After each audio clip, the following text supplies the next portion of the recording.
Le top 16 de rugby qui, au fil des semaines maintenant, se décante tout doucement. C'est la 12e journée de ce très fameux top 16 avec cette belle affiche donc en perspective. L'affiche Bourgoin-Biarritz. Nous allons aller saluer nos envoyés spéciaux. Ils sont là. Éric Bail et Philippe Sella. Salut à tous les deux. Salut Philippe. Salut Philippe. L'affiche est belle, c'est vrai, mais il y a un piment supplémentaire, si l'on peut dire, Eric, parce qu'on sait quand on suit les choses du rugby qu'il y a un contentieux depuis quelques jours suite à des matchs de Coupe d'Europe entre les deux clubs. S'il fallait du piment, en plus un peu du froid qui pique autour de vous, eh bien vous l'avez. Exactement, c'est vrai que pour poser le décor de ce Bourgoin-Biarritz, il faut revenir sur la rocambolesque qualification du Biarritz Olympique pour les quarts de finale de la Coupe d'Europe aux dépens de Bourgoin. Biarritz avait gagné ce fameux match contre Cardiff dont on a beaucoup parlé en marquant 13 essais. À cause de ces 13 essais inscrits par Biarritz, Bourgoin a été éliminé. Ça a du mal à passer au travers de la gorge des Bergaliens, des dirigeants notamment. Alors le ton est monté entre les deux clubs par voie de presse. Cela a fait beaucoup d'articles dans les journaux. Aujourd'hui, la motivation est donc toute trouvée pour ce rendez-vous qui s'annonce très chaud en championnat, 15 jours plus tard à peine entre les deux équipes. Motivation pour les Bergaliens qui doivent gagner et motivation pour les Biarros qui du coup veulent remettre les choses au point sur le terrain. En tout cas au niveau de l'ambiance générale dans le stade, pour l'instant tout va bien, pas de débordement, on l'espère, évidemment c'est du rugby, mais ça s'annonce chaud et c'est d'ailleurs la seule chose, mon cher Philippe, qui s'annonce chaud de cet après-midi, parce que pour ce qui est de la météo, il fait très froid, évidemment, comme partout en France pratiquement. Oui, mais le ciel est bleu derrière vous et la pelouse verte, c'est pas le cas partout en France et notamment pour les collaborateurs et les amis footballeurs. Philippe Sella, on le disait à l'instant avec Rick, c'est un match très important, un match en jeu, mais quand même la pression elle est plus aujourd'hui sur les joueurs de Bourgoin parce que ceux de Biarritz, eux, ils ont déjà assuré leur qualification. Oui, c'est vrai que Bourgoin a la pression aujourd'hui puisqu'ils ne sont pas encore qualifiés pour les playoffs. Ils ont un programme très chargé sur les 3 dernières journées du championnat du top 16 puisqu'ils reçoivent aujourd'hui à Pierre-Rajon donc l'équipe championne de France avec le Biarritz Olympique. Ensuite, ils se déplacent chez un concurrent direct à l'extérieur, donc à Bordeaux-Bègles. Et puis, ils reçoivent pour la dernière journée le Stade Français. Donc, c'est pas facile pour eux. Ils ont quand même les cartes à main. Mais il y a quand même une pression, il faut qu'ils se recentrent beaucoup sur le jeu et qu'ils ne passent pas trop à la polémique du passé. Alors Philippe, je crois que le plus simple, c'est justement pour illustrer ce qu'a dit Philippe, voir le classement de la poule qui nous concerne aujourd'hui, qui est la poule 1 du top 16. Et il y a, Biarritz est déjà qualifié, le Stade Français quasiment, mais il y a 4 équipes pour 2 places en play-off, Montferrand, Bourgoin, Grenoble et Bordeaux-Bègles. Voilà pourquoi Bourgoin ne peut pas perdre aujourd'hui. Voici le programme de la journée dans cette poule 1 qui verra le Stade Français recevoir Bordeaux cet après-midi, Montferrand contre Montauban et demain les Grenoblois se déplacer à Castres avec la ferme intention de s'y imposer. Évidemment, vous verrez toutes les images d'un jour de rugby demain à 11h55. Alors, on revient juste un instant alors que Marco Cessillon, une des légendes locales qui salue son ancien compère de l'équipe de France, Olivier Roumat, Marco Cessillon, l'ancien deuxième ligne des Bleus bergaliens, vient saluer le public. On revient juste un instant pour la polémique, sur la polémique entre Biarritz et Bourgoin pour dire qu'il y a une grosse tentative d'apaisement aujourd'hui de la part des dirigeants bergaliens. On va écouter par exemple les propos du nouveau manager de Bourgoin arrivé cette saison, Philippe Saint-André. C'était il y a quelques minutes au micro de Philippe Guillard. Non, je crois qu'il faut arrêter. La vérité, c'est la vérité du terrain. Je crois qu'on est fiers de recevoir Biarritz et les champions de France et on les respecte énormément. Par contre, c'est vrai que si on veut jouer les playoffs, il faut passer par une victoire aujourd'hui. Donc on respecte cette équipe, mais on va tout faire pour faire un match de qualité. C'est sûr qu'il fait un peu froid, mais il va y avoir une bonne ambiance. Ça va réchauffer un peu l'atmosphère.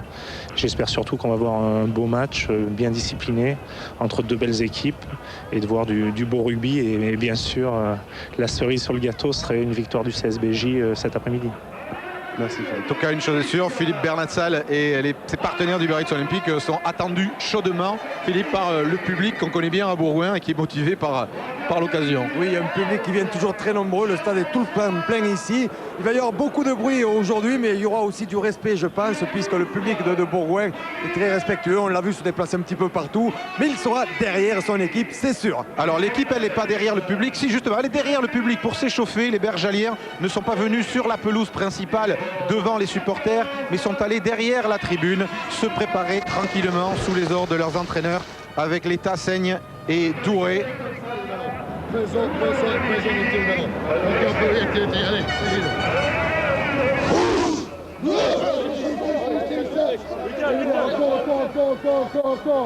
Allez, rouge, les gars, bien ça. Encore.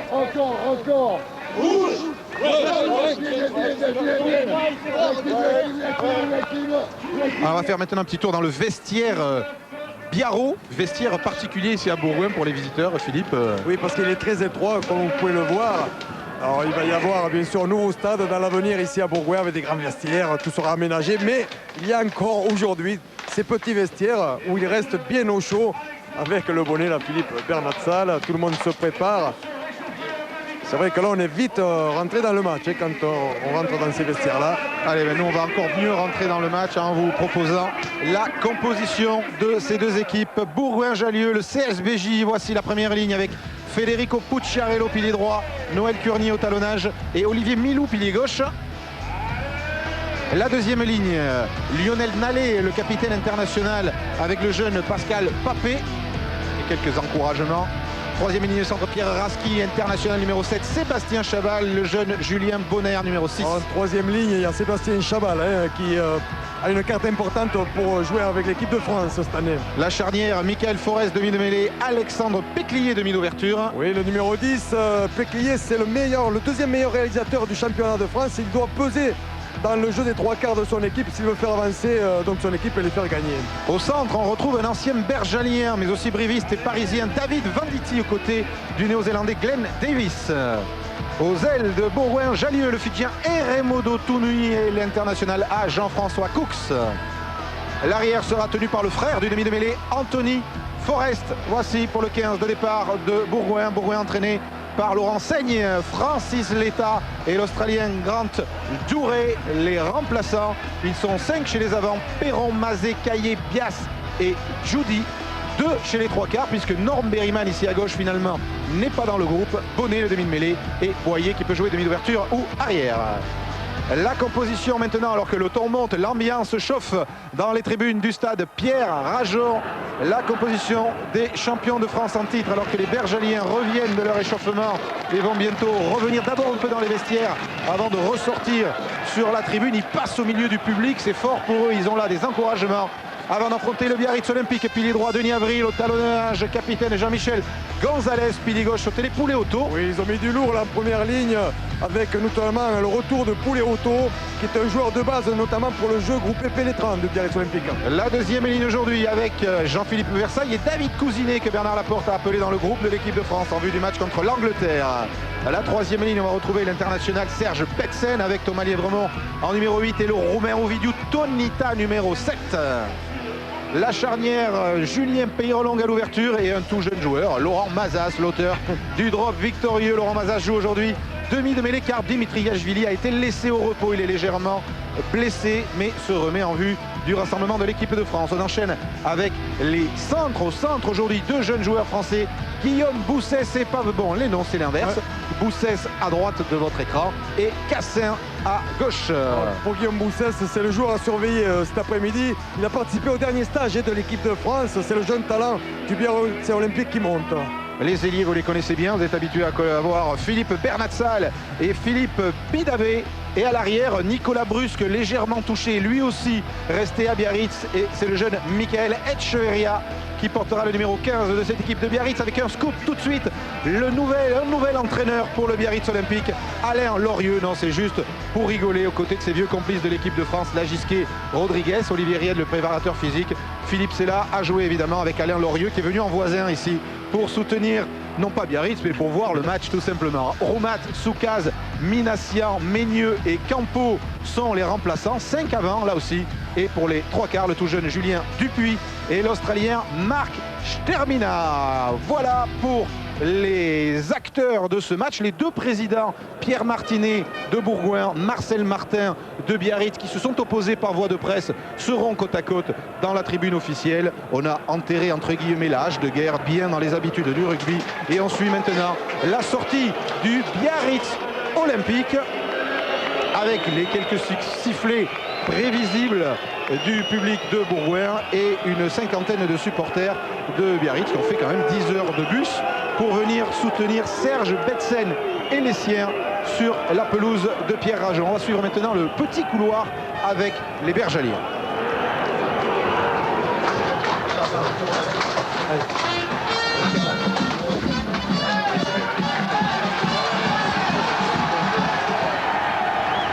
Et là, évidemment, l'ovation est tout autre pour ce CSBJ qui doit absolument s'imposer cet après-midi. Philippe vous a parlé de ce programme. Recevoir Biarritz, aller à Bordeaux-Bègles, puis recevoir le Stade Français. C'est difficile, ces 3 derniers matchs pour Bourgoin à la lutte avec Montferrand, avec Grenoble, avec Bordeaux-Bègles pour les 2 dernières places qualificatives. La stat du match avec notre ami François Duboissé. Salut François. Salut Eric, salut à tous. Eh bien Eric, une petite question. Tiens, à quoi reconnaît-on une grande équipe aujourd'hui dans le top 16? Est-ce que vous avez la réponse? Eh bien, logiquement, sur ses performances hors de ses bases. Effectivement, c'est la capacité de cette équipe à s'imposer à l'extérieur. Et dans ce domaine, depuis 5 ans, regardez la stat de Biarritz, 45% de victoire, c'est-à-dire une victoire sur 2 quasiment. Et pour rappel, on va pouvoir le noter, avant cette date de 98, eh bien, les Biarros ne s'imposaient qu'une fois sur 5, c'est-à-dire un des plus faibles total du top 16 à l'heure actuelle. Merci François. Monsieur Méné sera l'arbitre de ce match. On va voir si les Biarros vont être capables de remporter leur 4e victoire à l'extérieur de cette saison aujourd'hui, alors que c'est Miss Rhône-Alpes 2002 qui donne le coup d'envoi. On ne vous dira pas son prénom parce que malheureusement nous n'avons pas été présentés. Mais en tout cas, voilà un joli sourire pour définitivement apaiser les esprits avant ce Bourgoin-Biarritz qui a fait couler beaucoup et peut-être beaucoup trop d'encre. Mais voilà, c'est fait. La Coupe d'Europe doit être oubliée pour les Bergaliens. Concentration sur le championnat avec ce défi, battre Biarritz pour continuer de rêver des playoffs auxquels les Bergaliens avaient participé la saison dernière. Philippe, ça sent l'événement, le grand match. Oui, le grand match, c'est comme des matchs de phase finale. C'est vrai qu'il y a une grosse importance sur les victoires, le succès. Mais l'enjeu, vous savez, ne doit pas détruire les initiatives. Aujourd'hui, pour être grand, pour se qualifier, pour essayer d'atteindre après les demi-finales, eh bien, il faut entreprendre énormément, prendre des responsabilités. Et ça, les entraîneurs et les joueurs le savent. Donc on devrait assister à une très belle rencontre aujourd'hui, très engagée, puisqu'on a vu que sur le banc des remplaçants, il y avait beaucoup d'avant. Ça veut dire qu'il va y avoir un gros combat certainement. Le coup d'envoi de ce Bourgoin-Biarritz vient d'être donné par Alexandre Péclier avec un ballon qui a échappé à tous les avants. Les Biarros sont déjà sous la pression et première touche du match. Oui, là il y a eu un raté par contre sur le coup d'envoi. Personne à la réception. Ça, c'est pas bon pour le Biarritz Olympique, puisqu'en jouant à l'extérieur, évidemment, vous avez vu de suite la pression bergalienne. Il est parti au dernier moment. Non, c'est bon. Alors, monsieur Méné, arbitre d'expérience pour cette rencontre. C'est lui qui a arbitré la dernière finale du championnat. Lancé Noël Curnier, alignement raccourci. Ballon capté par Pascal Papé pour le premier peut-être déroulé des avants bergaliens.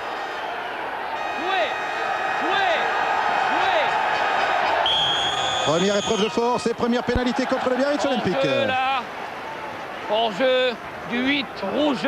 Pour des joueurs du Biarritz Olympique qui sont rentrés un petit peu sur le côté, sur ce gros groupé pénétrant. Il va y avoir une première pénalité donc. Et n'hésite pas, hein, c'est Alexandre Péclier qui va la tenter. Essayer de vite prendre le score pour se donner plus de confiance encore, malgré cette pression qui est un petit peu là vis-à-vis de tout ce qui a pu avoir lieu ces dernières semaines. Alors on rappelle évidemment Philippe que les deux équipes se sont déjà croisées cette saison. Match aller à Aguilera, assez large victoire du Biarritz Olympique, 30 points à 16. Alexandre Péclier doit remettre le ballon en place sur son petit tee pour tenter cette première pénalité du match.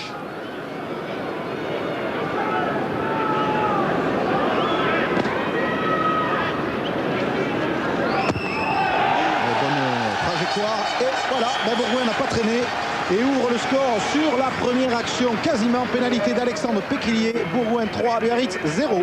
Oui, avec le Biarritz Olympique qui a subi sur le coup d'envoi. Les Bergaliens sont rentrés beaucoup mieux dans le match. Ils n'avaient pas besoin de motivation particulière. Je pense que même les coachs étaient là pour enlever un peu de pression à cet événement. Coup d'envoi, Julien Peyrelong pour Biarritz, bien haut à la réception, il y a un ballon éjecté vers la touche, une touche qui sera en faveur de Biarritz et de Jean-Michel Gonzalez, le capitaine basque.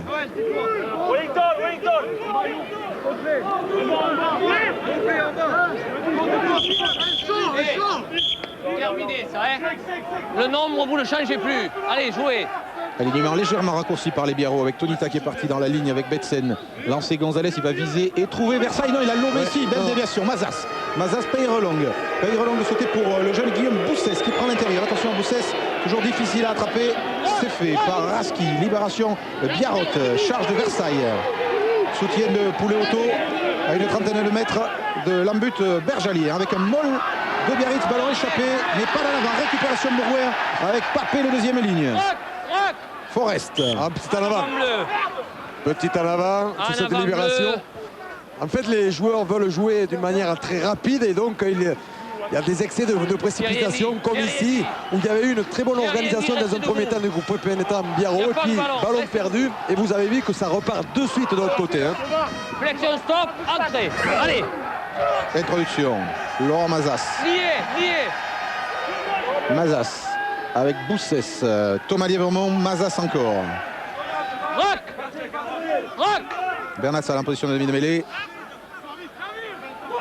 Bernassal pour la chandelle peut-être de Peyrelong. Non, une longue passe vers Cassin. Très vif. Appui très bas.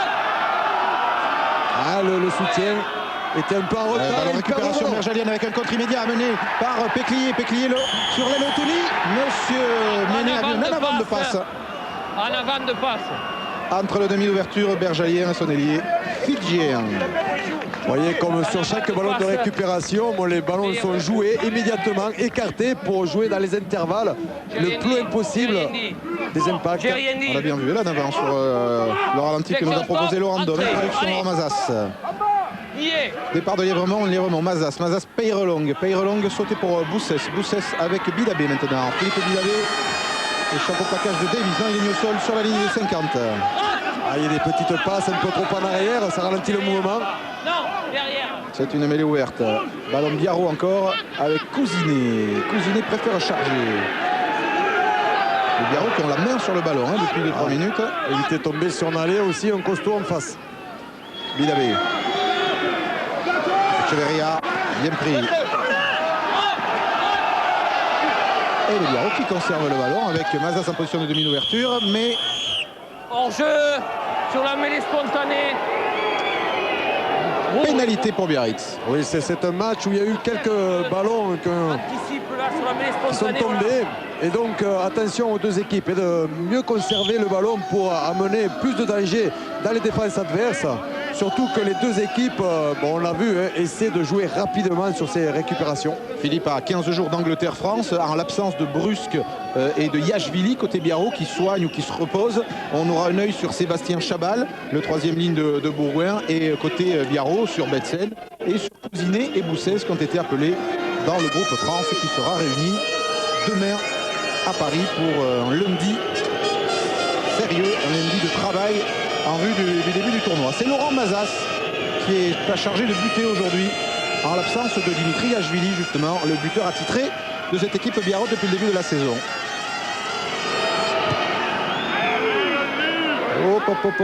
Ça passe. Égalisation de Laurent Mazas, toujours buteur aussi précis. Et 3 points partout entre les deux équipes. On va revoir là sur ce ruck des joueurs bergaliens qui ne se replient pas suffisamment. Et donc qui part un petit peu hors jeu. Là on voit Sébastien Chabal notamment.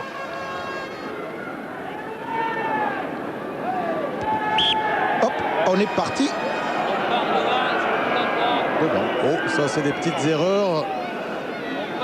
Espérons qu'il n'y ait pas de grands effets pour les bergaliens. Attendez, j'ai rien dit. C'est là. Flexion stop, entrée. Il y a une grosse poussée bergalienne et on s'en sort bien côté Biarrot avec Thomas Lièvremont qui expédie ce ballon vers Cassin. Plaqué par Vandipi et Forest. Mazas, Versailles sur un pas. Lièvremont, Tonita, la troisième ligne de Biarritz avec un gros tampon. En avant rouge. Oui, c'est Tonita qui a perdu le ballon là sur le contact. Il y a de bons plaquages là. C'était Sébastien Chabal qui était encore au combat. J'ai rien dit encore. Flexion stop, entrée. Allez. Et il faut introduire plus vite. Et Flexion, stop, entrée. Allez. Départ de Pierre Raski derrière cette mêlée. Raski passe pour Michael Forest, le demi de mêlée, repris par Thomas Liévremont. Dans les 40 mètres de Biarritz. Mêlée ouverte bergalienne avec Nalé qui peut ouvrir sur Péclier. Chanel de l'ouvreur de Bourgoin. Elle est montée très haut, ce sera pour Echeverria, pour Benassal. Echeverria, arrêt de volée impeccable de l'arrière de Biarritz qui aussitôt joue ce ballon à la main en s'appuyant peut-être sur la vitesse de Bernatsal. Non, intérieur. Et ballon de Biarro toujours. Il devrait pouvoir se dégager. Philippe Bidabé qui expédie le ballon dans les tribunes. Et 3 points partout entre les deux équipes alors qu'on revoit cette belle charge de Pierre Raski. Oui, la mêlée qui avait tourné, il y avait une pression Biarrote, mais Pierre Raski a très bien vu que sur le côté fermé, mais le troisième ligne était encore bloqué dans la mêlée.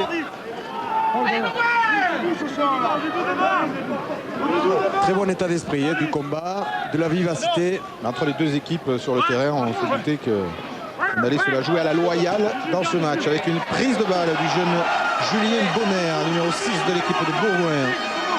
L'un des très nombreux joueurs formés dans la région Rhône-Alpes.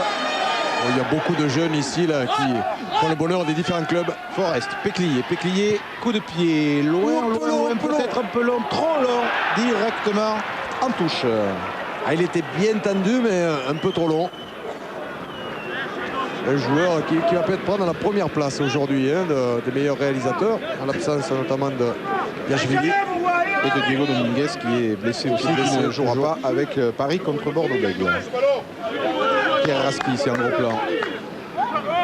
Qui avait été de la tournée de l'équipe de France en Australie en 97. Que se passe-t-il? Revenez. C'est M. Tonita qui se fait rappeler à l'ordre. Oui, parce qu'il quitte, il vient dans l'alignement et il repart un peu après. Quand il y a une touche qui soit d'un côté ou de l'autre, quand vous mettez le nombre dans l'alignement, au dernier moment, ne m'enlevez personne. Voilà, faciliter le travail de monsieur l'arbitre qui doit compter qu'il y ait le même nombre de joueurs des deux côtés. Lancé de Jean-Michel Gonzalez pour Versailles. Le ballon a été volleyé par Bonner. La touche n'est pas droite. Et ce sera une mêlée Bourgoin puisque le lancer n'était pas là. Pelouse praticable, on a eu un peu peur cette nuit, il faisait -6, -7. Elle n'a pas gelé. Et vous voyez qu'il n'y a pas pratiquement pas neigé sur Bourgoin alors que tout près d'ici dans les Alpes et notamment du côté de Grenoble, il y a eu d'abondantes chutes de neige. Tant mieux, le match peut se dérouler dans des conditions normales avec Eremodo Touni, le Fidjien qui lui justement n'aime pas la neige. Péclier, petit coup de pied à suivre. Dans la défense, va-t-il le récupérer? C'est comme Bergelien qui est là pour récupérer ce ballon. C'est Papé, le deuxième ligne. Et ça ressort pour Forest. Péclier, par-dessus la défense encore une fois. On joue beaucoup au pied côté Bergelien. Attention au rebond à la lutte. Bidabé, Touni, Echeverria qui relâche le ballon.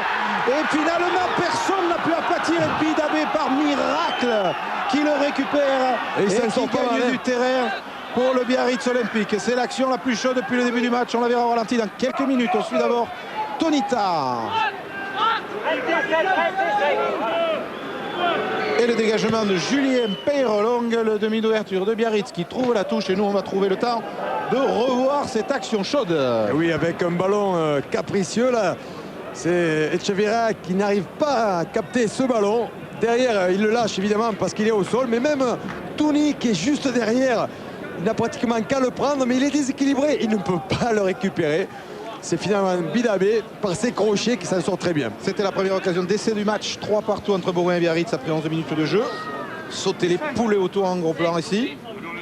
On fait comme souvent un petit clin d'œil à tous les abonnés qui regardent Canal en Nouvelle-Calédonie notamment, où Soso, comme il est surnommé, est originaire. Bon play-off là de Denis Avril.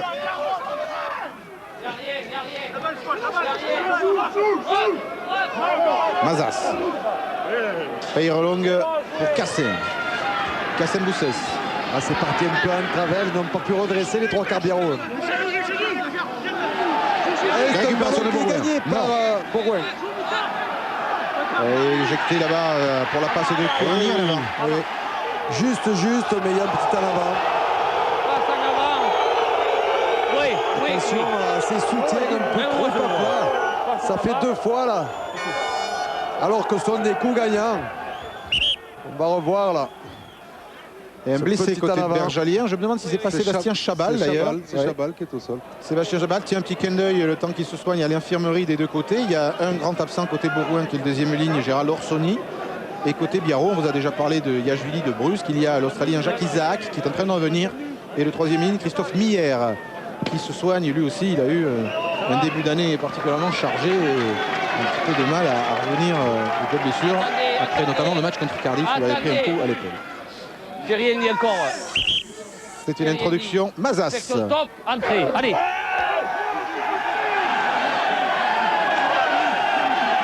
Et vraiment Mazas. Peyrelong va aller jouer avec cette chandelle dans le camp de Bourgoin.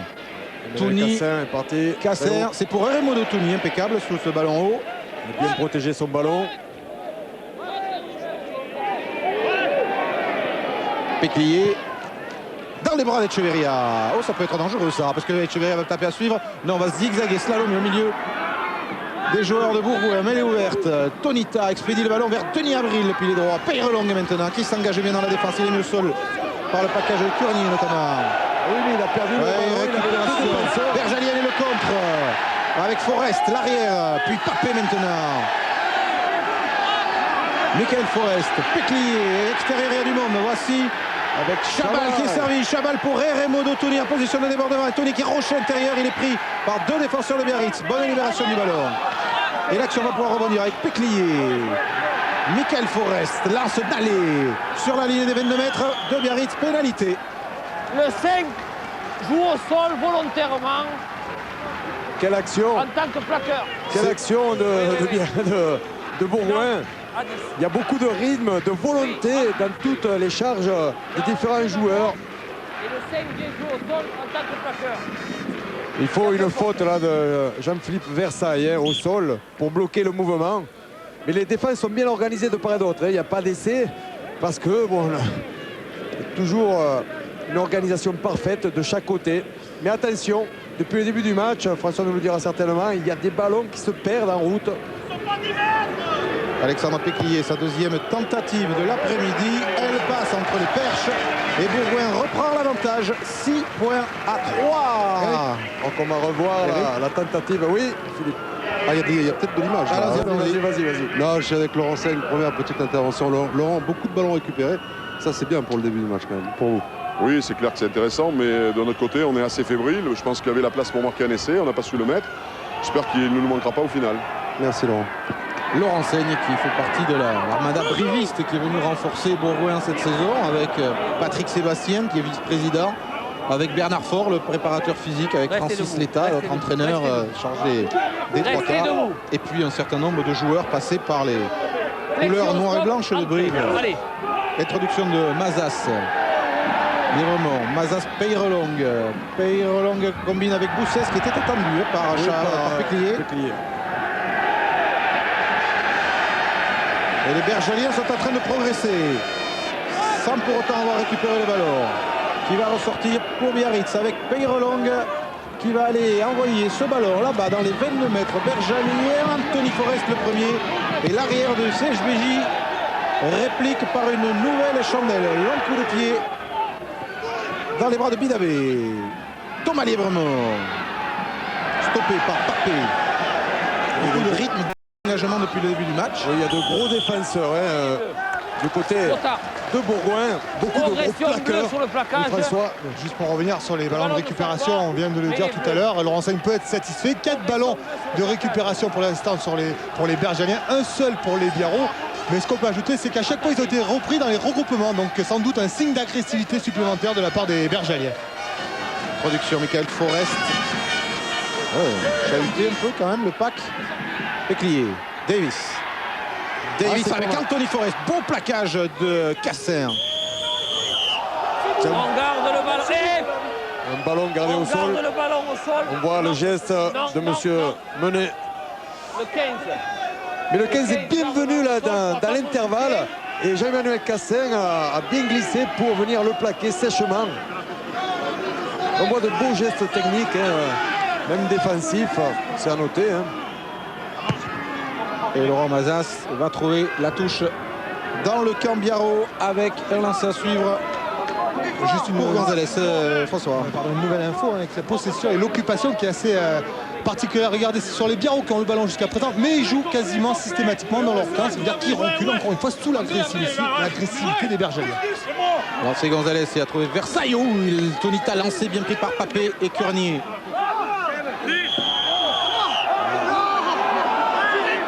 Pénalité pour Biarritz, le fautif. Le 2, Noël Curnier. Venez là. Non, pas vous. Il y a une mêlée spontanée, c'est pour ça que je dis ruck. Et après, il joue à la main.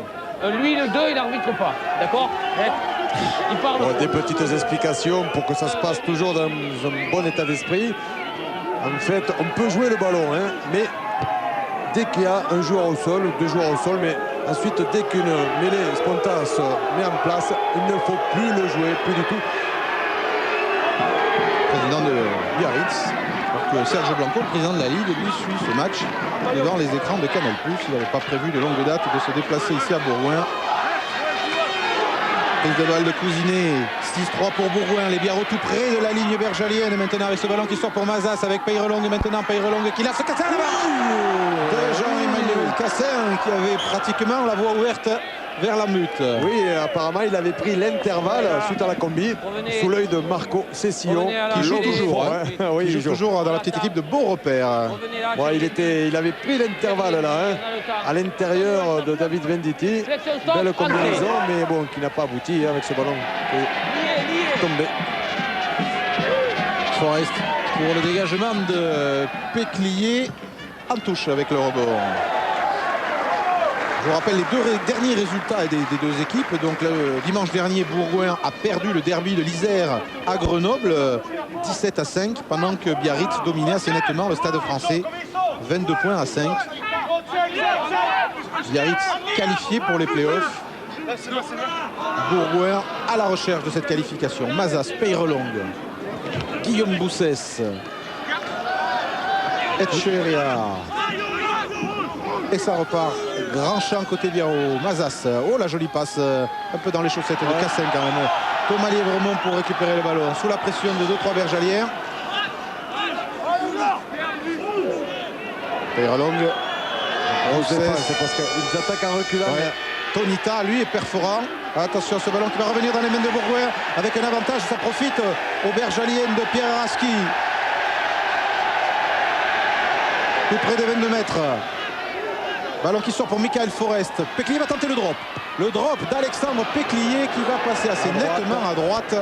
On en reste à 6 points à 3.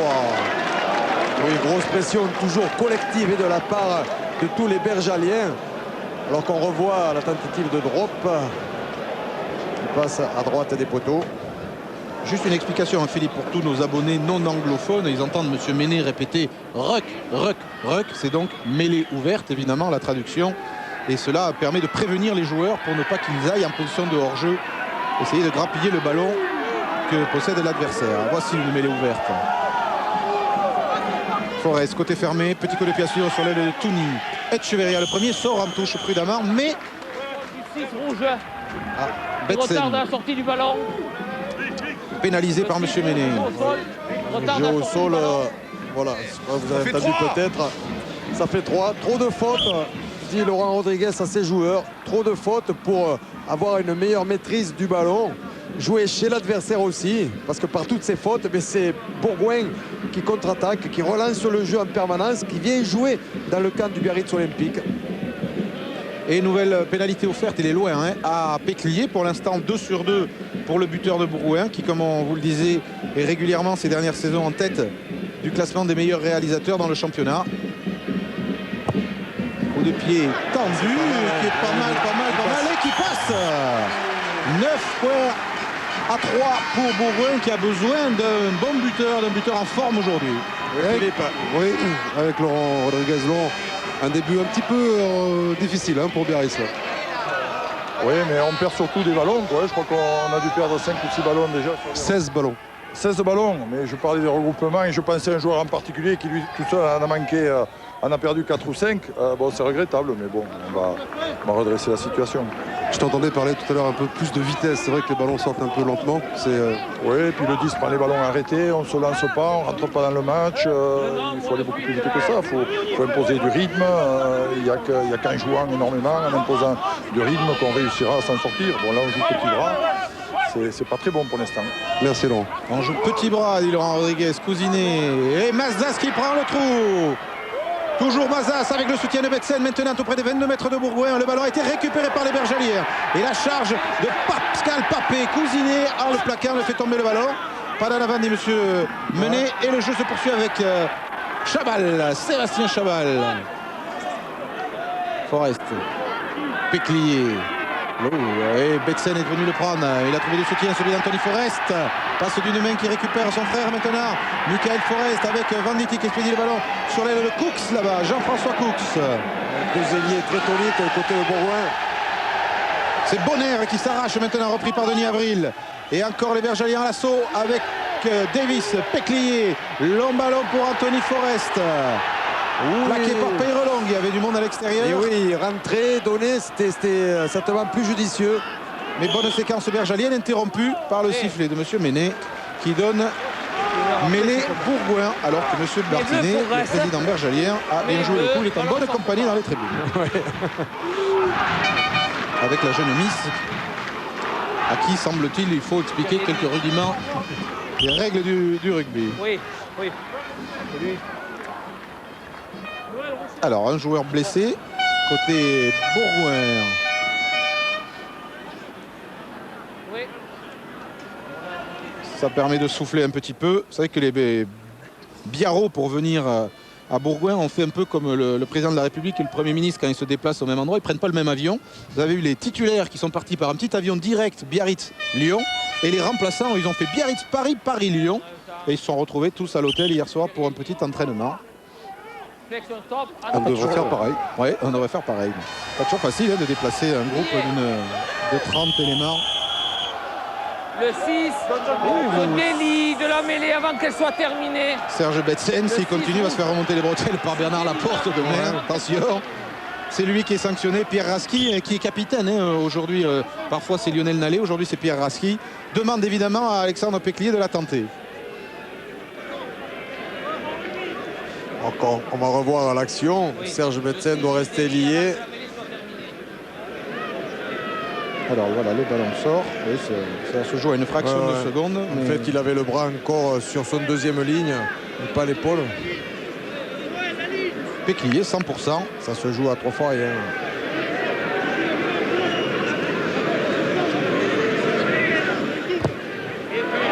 Allez, ça part encore bien. Et ça passe. Le pied d'Alexandre Péclier meuble le tableau d'affichage. Et les champions de France Biarros sont menés 12 points à 3 ici sur la pelouse du stade Pierre Rageau. C'est la conséquence de ballons perdus, de pénalités.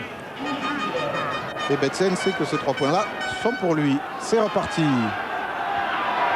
À la réception de ce ballon, c'est gêné côté bergelien. Tonita en profite.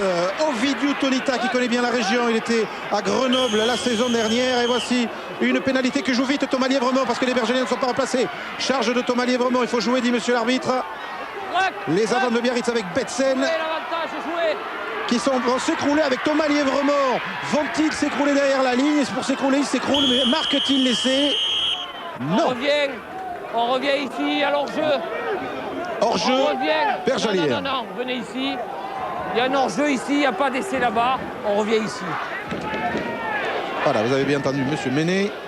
Maintenant, que va décider le capitaine Biarros? Tenter ou jouer à la mer? On anticipe sur le rack là.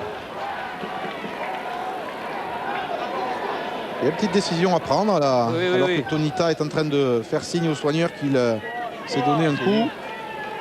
Oui, oui, oui. 3 points à récupérer. Hein. Oui, 3 points à demander le capitaine Jean-Michel Gonzalez. 3 points faciles à prendre et qu'il ne faut pas laisser passer. Après une phase de domination, il faut marquer des points parce qu'imaginez qu'il n'y ait pas un essai derrière, évidemment, ça peut atteindre le moral, désorganiser une équipe. Mazas tranquille. Le score 12-6 en faveur de Bourgoin. Avec une grosse séquence là, du Biarritz Olympique. Alors que là, il y a beaucoup de joueurs de façon côté bergalien ou Biarro. Et ça va être difficile. Et donc, M. Ménet ne pouvait absolument rien voir. Et au bénéfice du doute, il a revenu sur la pénalité, la faute bergalienne. Peu probable que le ballon ait été aplati. Ovidiu Tonita, qui a fait donc les beaux jours du FC Grenoble la saison dernière en Pro D2, est en train de se faire soigner. C'est l'une des révélations de cette saison dans l'élite, le jeune Roumain. Alors que Cousinet dévie le ballon. Récupération de Curnier pour Bourgoin. À l'avant de Cooks là-bas. Non, on n'a pas d'en avance ici où ça profite au Biarro. Si, ça profite. Derrière. Peyrelong. Il est dans ses 22 mètres. Il expédie le ballon droit de VAR. Alors que Pierre Raski va s'efforcer de remonter maintenant. En chargeant sur Betsen. Bien plaqué. Mêlée ouverte et le ballon sort pour Forest. Péclier, le coup d'œil, le coup de pied rasant dans les bras de Philippe Bernatsal. Ça peut être dangereux là aussi. Bernatsal à suivre.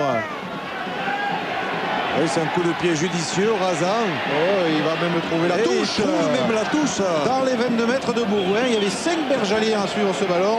Ils n'ont pu empêcher qu'il sorte en touche.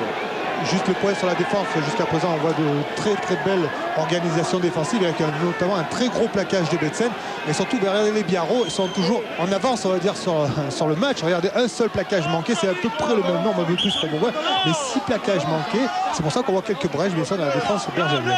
Les défenses résistent, c'est pour ça qu'il n'y a pas d'essai pour l'instant. Vous allez dire que le public de Bourgoin qui trouve que Biarritz a une fâcheuse tendance à marquer trop d'essais, ne va pas s'en plaindre. On en verra peut-être tout à l'heure des essais. Bonne prise balle de Pascal Papé. Venez là, le 5. Il n'est pas content, monsieur Ménet. Et c'est Versailles qui est appelé.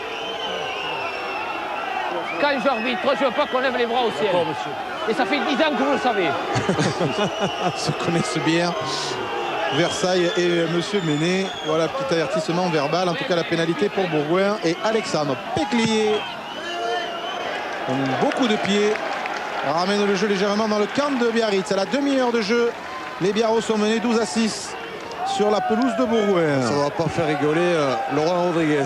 Parce que les Biarros étaient à 10 mètres de la ligne adverse. Là, ils se retrouvent dans leur propre camp. Tonita va revenir parce qu'ils ont fait faire un strap. Un strap de la cheville droite. Non, la cheville. C'est bon, c'est du courageux ça. Ça sort pas comme ça. Lancé de Curnier, coup franc. On doit lancer dans le même mouvement. Et ça suffit maintenant. Et monsieur Ménet explique bien la règle, effectivement. Et le talonneur doit lancer dans un seul mouvement, ce que n'a pas fait Curnier. D'où ce coup franc pour Biarritz. C'est la charge du capitaine Jean-Michel Gonzalez. Entre les deux talonneurs du Biarritz Olympique de l'année dernière. Peyrelong, Chandel, Anthony Forest relâche le ballon que Betsen récupère maintenant. Betsen pour Tonita, un déséquilibre, il récupère quand même le ballon. Mais ouverte. Ballon Biarro. Bidabé en position de Bidabé. Bidabé pour Cassin. Mazas. Mazas va jouer au pied. Oui, parce qu'il n'avait pas trop de solution. Et Laurent Mazas va peut-être trouver lui aussi une belle touche dans les 22 de Bourgoin. C'est un joueur qui maîtrise tout à fait le jeu au pied. Alors qu'on disait qu'il y a pas mal de supporters de Biarritz qui ont effectivement fait le déplacement pour voir ce match aujourd'hui. Il y a une délégation de 150 personnes à peu près avec plein de petits ballons rouges et blancs là, dans le coin là-bas. C'est un très bon repère visuel pour les buteurs car toutes les touches sont trouvées là-bas. Pour les Biarros. Non, c'est vrai depuis tout à l'heure. Ah ben là, s'ils veulent faire plaisir à leurs supporters, c'est là qu'il faut marquer. Mais le ballon est capté par Bonner. C'était un lancer bergalien.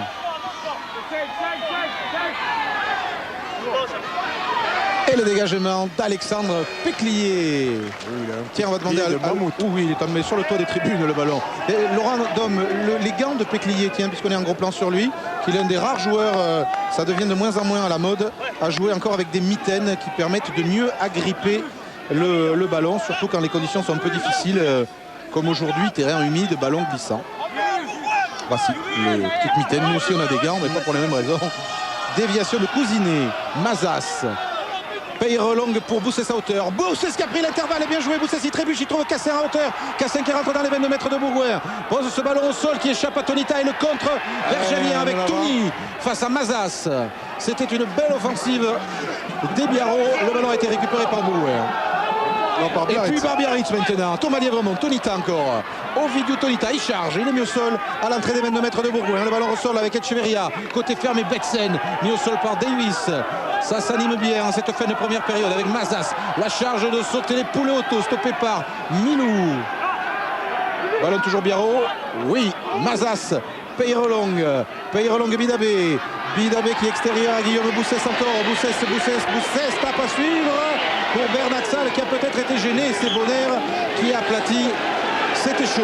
Et Bonner se dépêche pour un renvoi 22 peut-être rapide. Non, on se calme. Voilà, des deux côtés. Une belle offensive. Oui, malgré toutes ces offensives là, de Biarritz Olympique, c'est Bourgoin qui était toujours bien positionné collectivement. Et c'est vrai que il aurait peut-être aimé avoir le ballon plus tôt. Je crois que c'est ça. En fait, il a perdu le ballon. En fait, il y avait un 2-2. Après, c'est des choix qui doivent être pris, effectivement. Très long renvoi de Péclier. Mais c'est bien, il a fait de ballon. Et ça, c'est tant mieux. Thomas Lièvremont remonte la balle. La défense de Bourgoin, on l'attendait. Bien en place. Et le soutien est là. Tonita. Mazas. Peyrelong. Allez, Cassin qui est passé encore. Pas de soutien pour Emmanuel Cassin. Le voici. Poulet auto. Biarritz dynamique en cette fin de première mi-temps. Mazas. Oh, personne. Echeverria. Ah, il a tenté de prendre un intervalle sur une défense organisée toujours. Mazas. Bernat Salle avec Serge Betsen. Il y a un Bergalien qui est blessé. Betsen encore repris par le plaquage de Il a laissé échapper le ballon. Ryan Navarre. Il a laissé échapper le ballon, donc il va y avoir un en avant. Mais beaucoup de combats. On voit que les joueurs sont actions fatigués qui aussi. finissent pas très bien. Certaines actions démarrent bien. Il y a des intervalles qui sont pris et derrière, ça finit mal. Oui. Homme du match, 610-44 au SMS. HDMA plus le numéro pour un Bergalien. HDMB plus le numéro pour un Biarro. Et puis la note du match aussi, de 0 à 20 évidemment. 610-44 aussi. Il y a un Bergalien qui se fait soigner. Et François Duboisset a une stat à nous donner. On peut quand même souligner aujourd'hui l'état d'esprit exceptionnel de ce match. C'est vrai qu'on voit beaucoup de jeux, beaucoup de bonnes envolées. Et on va regarder la stat des pénalités concédées. Et bien au final, il n'y en a pas beaucoup. On va peut-être la voir, elle va venir en tout cas. Il y en a 5 d'un côté, 3 de l'autre. Ça fait 8 au total, c'est-à-dire qu'on joue maintenant depuis 35 minutes bientôt. Et aucune faute d'anti-jeu et aucune faute de jeu dur, que des fautes de hors-jeu. Donc un match très agréable à suivre pour l'instant. Et c'est la meilleure réponse que l'on pouvait apporter à la polémique qui a suivi cette affaire de Coupe d'Europe. Vous avez vu qu'il faut le surveiller là, le 3-4 centre, Guillaume Boussès. Petit Kadeb. Départ de Raski derrière cette mêlée. Raski, Betsen, le stop. Il reste 5 minutes dans cette première période et Péclier réexpédie le ballon dans le camp de Biarritz, dans les bras de Michael Echeverria, l'arrière Biarro formé à l'aviron bayonnais qui tape une petite chandelle. Un peu trop courte. Il est dessous, en deux temps il récupère le ballon. Gonzalez est au soutien avec Mazas maintenant. Bernat Salle qui vient dans la ligne pour réclamer des ballons. Il n'arrive pas à passer, il y avait 2 joueurs qui l'attendaient. Ballon toujours Biarro, Gonzalez. Mazas renverse l'attaque, tape à suivre, contré. Versailles ou Echeverria, c'est Echeverria qui est sur le ballon. Ceinturé mis au sol par Bonner. Pénalité contre les Biarro. Que Noël Curnier veut jouer vite. Le ballon au sol. Le 15 garde le ballon au sol. Voilà Echeverria sanctionné. Alors que vous en parliez, Philippe, tout à l'heure, le talonneur de Bourgoin, Noël Curnier, jouait à Biarritz la saison dernière. C'est lui, le voici, Toulonnais de formation, passé par Brive aussi, et qui a joué lors de la finale. Il est rentré en fin de match à la place, non pas de Gonzalez, mais au talonnage. Gonzalez glissant lui au poste de pilier. Donc il est champion de France avec Biarritz, Noël Curnier. Mais aujourd'hui, bataille avec Bourgoin contre Biarritz. Biarritz qui a fait le jeu là depuis un petit moment, mais qui n'arrive pas à scorer et se retrouve sur la ligne des 22 là. Ça manque un peu de soutien après quelques mouvements. Il perd le ballon comme ça. Lancer de Curnier gagné par Lionel Nallet. Voici un molle bergalien à l'entrée des 22 mètres Biarro. Ça ne progresse pas beaucoup pour l'instant. Michael Forest guide la manœuvre. Chabal d'une main tient ce ballon. Chabal aussi a des mitaines, vous avez vu. Et Forest ouvre sur Péclier qui croise avec Venditti. Stoppé par Peyrelong et Betsen. Mêlée ouverte. Ça repart avec encore la charge de Lionel Nallet qui s'arrache sur une dizaine de mètres. Nallet résiste avec l'appui l'attaque de Bourgoin, ça chauffe. Forest écarte sur Péclier qui est intérieur, retrouve Curnier à 5 mètres de l'embut. Biarro maintenant. Voici une nouvelle occasion d'essai pour les Bergelières. Avec Reiss qui lancé, Chabal essai. Chabal marque, que dit Monsieur Méné. Il a quand même essai. Et tout le public de Pierre Ragelot lève le bras et c'est inscrit par l'international Sébastien Chabal après une bien belle séquence de Bourgoin. Oui, c'est une très belle séquence, surtout qu'ils mettent du rythme. Ils ont accusé pendant 10 minutes le jeu du Biarritz Olympique, mais là, à l'espace de quelques minutes uniquement, ils ont réussi. Voilà, il arrive à marquer juste. Voilà, juste. Il y avait un bras Biarro qui était là pour empêcher ce ballon d'aller derrière la ligne. Et puis dans la continuité, avec la transformation aussi de Sébastien Chabal, il a réussi à mettre ce ballon juste derrière la ligne. 19,6 pour Bourgoin avec la transformation. Le premier essai du match inscrit par Sébastien Chabal. Juste. Mais on rappelle que la ligne de but est dans l'embut. Donc un ballon posé sur la ligne et c'est essai. Et le ballon, malgré le bras de Peyrelong, est posé sur la ligne. On peut continuer un tout petit peu encore. Voilà, c'est là maintenant. Bien vu la loupe Canal. Et les images de Laurent Dôme avec Jérôme Pinault au calage. Raski récupère 2 minutes encore dans le temps réglementaire de cette première période. Et maintenant 13 points d'avance pour Bourgoin qui a sans doute réalisé la première mi-temps qu'il fallait face aux champions de France. Un dégagement de Péclier, beau dégagement encore une fois de l'ouvreur de Bourgoin. Quand Péclier va, Bourgoin va en général et c'est le cas aujourd'hui. 3 minutes de temps additionnel encore. Alors qu'on va revoir là, il y avait solution aussi à l'extérieur, ça rejoue dedans, ça joue bien dans les intervalles puisque les joueurs arrivent de très loin. Il faut qu'on revienne sur la touche. Il joue beaucoup sur la puissance et la vitesse. Versailles, Mazas, Peyrelong. Les Biarros devraient marquer avant la fin de cette première mi-temps pour se rapprocher au score. Charge de Thomas Lièvremont. Mazas, Peyrelong, Betsen, Etcheverria, Bernatsal qui repique vers l'intérieur. Plaquage de Papé. Placageon. Exactement. Placageon qui tarde à profiter. Et monsieur Mazas a joué vite. Peyrelong maintenant. Voilà les Biarros qui se rapprochent des 22 mètres de Bourgoin. Le plaqueur. On va écouter là monsieur Méné. C'est la règle. Oui. Le 9, vous êtes plaqueur. Je sais, mais vous empêchez le ballon de vivre. Voilà. Le 9, plaqueur, empêche le ballon de vivre ici. C'est une des belles expressions du rugby, ça, hein, le ballon qui doit vivre. Mazas, petit coup de pied dosé. Et ce sera un lancer Biarro dans les 22 mètres. Temps réglementaire terminé dans cette première période. Oui, ils auraient pu tenter peut-être la pénalité, mais qui était très désaxée. Donc à 19-6, ils veulent se rapprocher pour essayer de marquer un essai juste avant la mi-temps. Usiné récupère in extremis ce ballon. Pouléoto, appuyé par Thomas Lièvremont, tout le pack de Biarritz. À une quinzaine de mètres de l'embut de Bourgoin. On essaye d'y aller en tortue, en molle, groupe pénétrant, ça progresse. Un molle écroulé. Mazas, Peyrelong, Boussès croise avec Cassin, attendu et bien plaqué. Monsieur Méné va avoir un hors-jeu. Non, il y avait une molle écroulée. Le molle écroulé, exact. Auparavant. Et donc, molle écroulé. Pénalité Biarritz. Là, ça chauffe pour Bourgoin là, pendant le temps additionnel. À mon avis, ils vont taper en touche. Oui, parce qu'ils vont essayer de récupérer le ballon sur le lancer pour refaire un groupé pénétrant. Or qu'on va voir ici, à un moment donné, voilà, c'est Noël Curnier là, qui s'oppose, se met au sol pour écrouler le molle. Les supporters de Biarritz ne sont pas déçus du voyage, tout se passe devant eux là. Il y a encore une faute. Il y a une faute sans doute sur la prise de balle de Versailles, mais le molle de Biarritz continue de progresser balle en mer à quelques mètres de l'embut. Denis Avril, regardez-le, à la lutte avec Bonner, avec le soutien de Pouléoto pour essayer de passer la ligne. Ils en sont tout près les Biarros, mais les Bergeliers réussissent pour l'instant à les refouler. Et monsieur Méné revient à la pénalité. Oui, il y avait une faute juste auparavant. Une faute en touche, sur le 5 qui est balancé en touche. Exactement. Et alors, le choix du capitaine Biarro. Oh, qu'est-ce qu'on a vu là? c'est sexy. Curnier. Ah, ça c'est une image, ça. Ah, oui, bah c'est bon, Laurent, on ne peut pas insister non plus des heures. Le postérieur de Noël Curnier, alors que les Biarros vont essayer d'aller marquer l'essai avec Gonzalez. Ils vont pas avoir chaud, ils ont chaud aux fesses. Les Bergaliens, c'est le cas de dire en ce moment, même si celles de Curnier sont sûrement au frais. Le ballon n'a pas passé la ligne, vous le voyez bien là. C'est la dernière action de cette première période.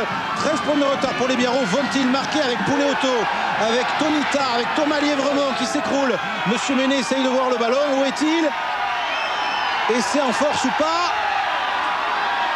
On a levé les bras. Denis Avril, non, pas essai. Pénalité encore. Et pénalité jouée vite, non, pas au bon endroit. Là. Voilà, il faut jouer exactement à l'endroit où c'est signalé. Fin de mi-temps palpitante. Ah oui. Avec les efforts de Biarritz pour essayer de revenir au score. Pour la jouer vite là. Et une inoubliable image qu'on risque de revoir un peu partout ce week-end. On le revoit encore un petit peu de loin. Curnier, il a envie que la mi-temps arrive, mais on est obligé de suivre le jeu avec cette charge de Gonzalez et du pack Biarro encore. On résiste pour l'instant côté bergalien. La solution est peut-être au large avec Peyrelong. Peyrelong sauté pour Cassin. Cassin va essayer d'y aller tout seul. Il est bien plaqué par Venditti. Ce sont les trois quarts de Biarritz. Ils ont perdu le ballon. Arraché par un bergalien. Et Bourgoin se dégage. Au grand soulagement du public. Et ce sera la mi-temps sur ce score de 19-6. Après une grosse lutte en fin de première période. Pour éviter l'essai du BO. Laguille. Oui, avec Thomas, Thomas, j'ai l'impression que ce ballon perdu, après tout ce que vous avez fait comme effort, c'est un peu le symbole de la première mi-temps. Hein. Ouais, dès qu'on joue de temps de jeu, on perd la balle. On est incapable d'arriver à les contrer parce qu'ils viennent sur les côtés au sol, on ne peut pas sortir les ballons propres. Donc il faut une défense héroïque, mais il faut voir la vidéo, je pense que c'est 2-3 fautes quand même. Ah, voilà, allez. À tout à l'heure. À tout à l'heure, on laisse tout le monde repartir au vestiaire. Quelle fin de première mi-temps. Et puis, je ne sais pas pourquoi, mais quelque chose me dit que le talonneur de Bourgoin, Noël Curnier, va changer de short. Voilà, c'est une évidence. Et Bernat Salle et les Biarros râleurs, déçus, parce qu'ils sont assez largement menés au score. Philippe, 13 points, c'est beaucoup. Oui, c'est beaucoup, mais c'est parce qu'ils ont perdu beaucoup de ballons aussi dans le premier acte. On les a vus très dangereux par moments aussi, notamment sur la fin, là, près de la ligne de but adverse. Mais il manque 3 fois rien, quelques petits centimètres à chaque fois pour aller derrière la ligne.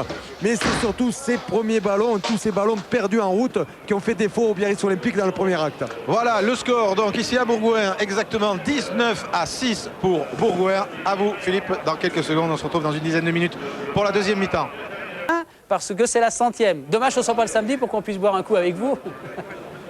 Ah ben vous êtes cordialement invité mon cher Philippe. Effectivement, demain c'est la 100e édition de Jour de Rugby, émission que le service des sports de Canal a créée en octobre 1998. Alors on arrosera ça en vous montrant les essais des matchs, tout simplement. Voici le programme de cette 12e journée du top 16 dans la poule 1, donc 19-6 pour Bourgoin à la mi-temps. Ici, Montferrand reçoit Montauban ce soir. On est aussi inquiet évidemment, et comme pour le foot, des conditions météo. Il y avait beaucoup de neige sur l'Auvergne ces 2 derniers jours. Le Stade français CAG accueille Bordeaux-Bègles à 18h. Il neigeait un peu sur Paris aussi cet après-midi. Et à Castres, on a pris des précautions. On jouera demain après-midi contre Grenoble. Dans la poule 2, Toulouse accueille Pau ce soir. C'est l'une des affiches de cette journée, tout comme Agen, le leader de la poule 2, qui reçoit Béziers. Mais le match le plus décisif, c'est Narbonne contre Colomiers. C'est 2 équipes qui ont toujours une possibilité d'aller en play-off et qui s'affrontent ce soir, alors que le match entre Perpignan et Mont-de-Marsan, pour des raisons météo aussi, a été repoussé à demain 15h. On verra donc les résumés de tous ces matchs qui vont se dérouler ce soir à 11h55. C'est le nouvel horaire, il faut bien le noter. Philippe, je sais que vous l'avez fait, et ce sera donc la 100e édition de Jour de Rugby. On va enchaîner tout de suite en revenant sur ce Bourgoin-Biarritz avec les stats du match que va nous détailler François Duboissé. On a vécu une bonne première mi-temps, François. Effectivement, Eric, c'était une mi-temps très envolée et on a choisi de regarder un petit peu les 2 flanqueurs de l'équipe de France, Serge Betsen, le Biarro, et bien sûr Sébastien Chabal, le Berger. Regardez la stat des plaquages à l'avantage, si on peut dire, de Serge Betsen, 6 contre 4 et aucun de raté de la part des deux flanqueurs. Ça, c'est quand même assez important et bien sûr significatif de la part de la défense d'une part et de la qualité des deux joueurs. On peut aussi noter lors du placement de chaque joueur. Regardez là-bas au fond avec le casque, c'est Serge Betsen qui va jouer une grande partie de la première mi-temps sur ce côté à l'aile. Il se démarque, on l'a vu bien sûr en équipe de France. Et de l'autre côté, eh bien, c'est Sébastien Chabal fait la même chose. On va le voir à l'extrême avec les gants. Voilà. Il est lui aussi un petit peu en miroir, mais ils n'ont pas choisi la même aile, peut-être pour ne pas s'affronter. En tout cas, ils essaient de s'éloigner au maximum des regroupements. Donc ça, c'est une information. Et la deuxième stat importante des deux joueurs, on les retrouve au niveau de la percussion. Et là, pas de surprise non plus. Les points forts, c'est Chabal, bien entendu. 6 percussions. Et Serge Betsen, lui, 3 ballons à chaque fois conservés avec un bon nettoyage de la part des deux joueurs et des équipes derrière. Mais ce qu'on peut dire, c'est que les deux flanqueurs eh bien, s'éloignent des regroupements la plupart du temps et très régulièrement pour se faire oublier. Ils se démarquent un petit peu comme on l'a dit la semaine dernière avec la touche. Là, les flanqueurs dans le jeu se démarquent de plus en plus pour pouvoir essayer de surprendre les défenses. Alors c'est le match dans le match, mais Sébastien Chabal, Philippe, a inscrit le seul essai de la rencontre puisque les Biarros sont en train de revenir. On a quand même le temps de revoir le seul essai du match et c'est Berjalien. Oui, après une série de percussions où les joueurs sont arrivés de très très loin. Mais Sébastien Chabal est arrivé près de son d'ouverture. On va revoir encore cette action où il y a eu une série de percussions. Il a fallu arriver de très très loin comme ça à l'intérieur. Il lui a manqué rien puisqu'il est allé jusque derrière la ligne. Il a eu les quelques centimètres qu'il suffisait pour marquer, alors que pour Biarritz c'est l'inverse. Il a manqué quelques centimètres pour marquer un essai sur les temps additionnels de la première mi-temps. D'où ce score de 19-6 en faveur de Bourgoin. Les Biarros sont déjà revenus sur la pelouse et Philippe Guillard va bien noter parce que je crois qu'il y a du changement dans les lignes arrières de Biarritz alors que les Berjaliens eux traînent un peu dans le vestiaire alors que Marcos Cecillon lui a le sourire. Est-ce qu'on peut revenir? Voilà, on va les suivre ces Berjaliens qui ressortent. Et pour les changements, Eric. Le public, comment?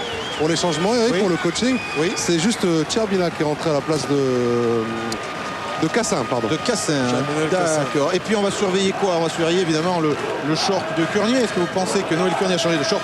Oui, mais le pauvre sans le savoir, ou plutôt il se doit se douter qu'il a fait quand même l'image de ce match qui va faire, comme je vous le disais, le tour des télévisions. Le pauvre Noël Curnier n'a pas fini d'en entendre parler. Forcément, le jour où ça vous arrive, quand il y a 11 caméras de Canal autour du stade, il y a quand même assez peu de chances que ça passe inaperçu. Ça, c'était pour le sourire. On redevient sérieux. Deuxième mi-temps de ce match. Bourgoin doit le gagner pour conserver ses chances de lutter avec Montferrand, Grenoble et Bordeaux-Bègles pour une place en play-off. Pour l'instant, les Berjaliens de Laurent Seigne et de Philippe Saint-André mènent 19-6.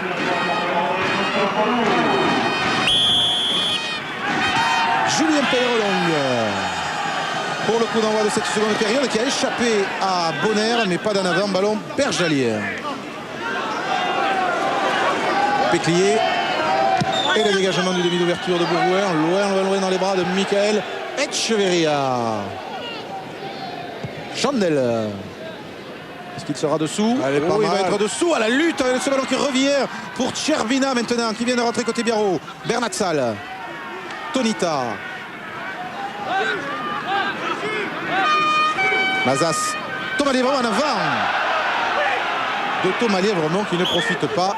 Ce sera une mêlée Bourgoin. C'est Echeverria. Echeverria. Ouais. Qui est dans les 40 et qui est KO. Oui, il y a eu le choc là. J'ai pas vu contre quel joueur de Bourgoin. Attention. Il est arrivé de très très loin pour prendre ce ballon. Et c'est vraisemblablement un KO pour le jeune arrière de Biarritz qui remplace Nicolas Brusque depuis quelques matchs. Brusque étant blessé. Il était sur la phase descendante sur cette réception. Contre Curnier, bien justement. Alors que s'il avait été sur la phase ascendante, il n'aurait pas eu de problème. Là, il était en phase de relâchement un petit peu. Alors, il est en train de se relever, mais vraisemblablement, l'équipe médicale du BO va l'évacuer parce que s'il est KO, il ne faut pas qu'il poursuive le jeu.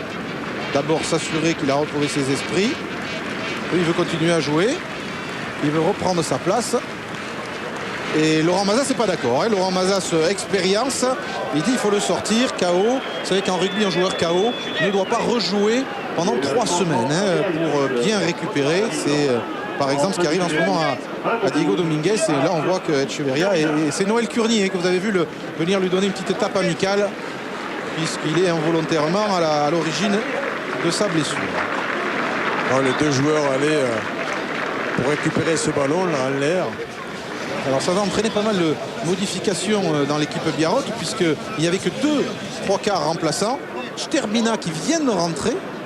Et il ne reste plus que Julien Dupuis, un petit demi de mêlée. Alors Dupuis va sûrement passer à la mêlée. On va se réorganiser avec Mazas qui va jouer à l'arrière. Qui est polyvalent. Ah, il fait quand même un KO très sérieux pour Michael Echeverria. Oui, il est en phase descendante. Il a un peu trop anticipé. C'est après, voilà, en fait, Curnier lui repasse dessus involontairement après.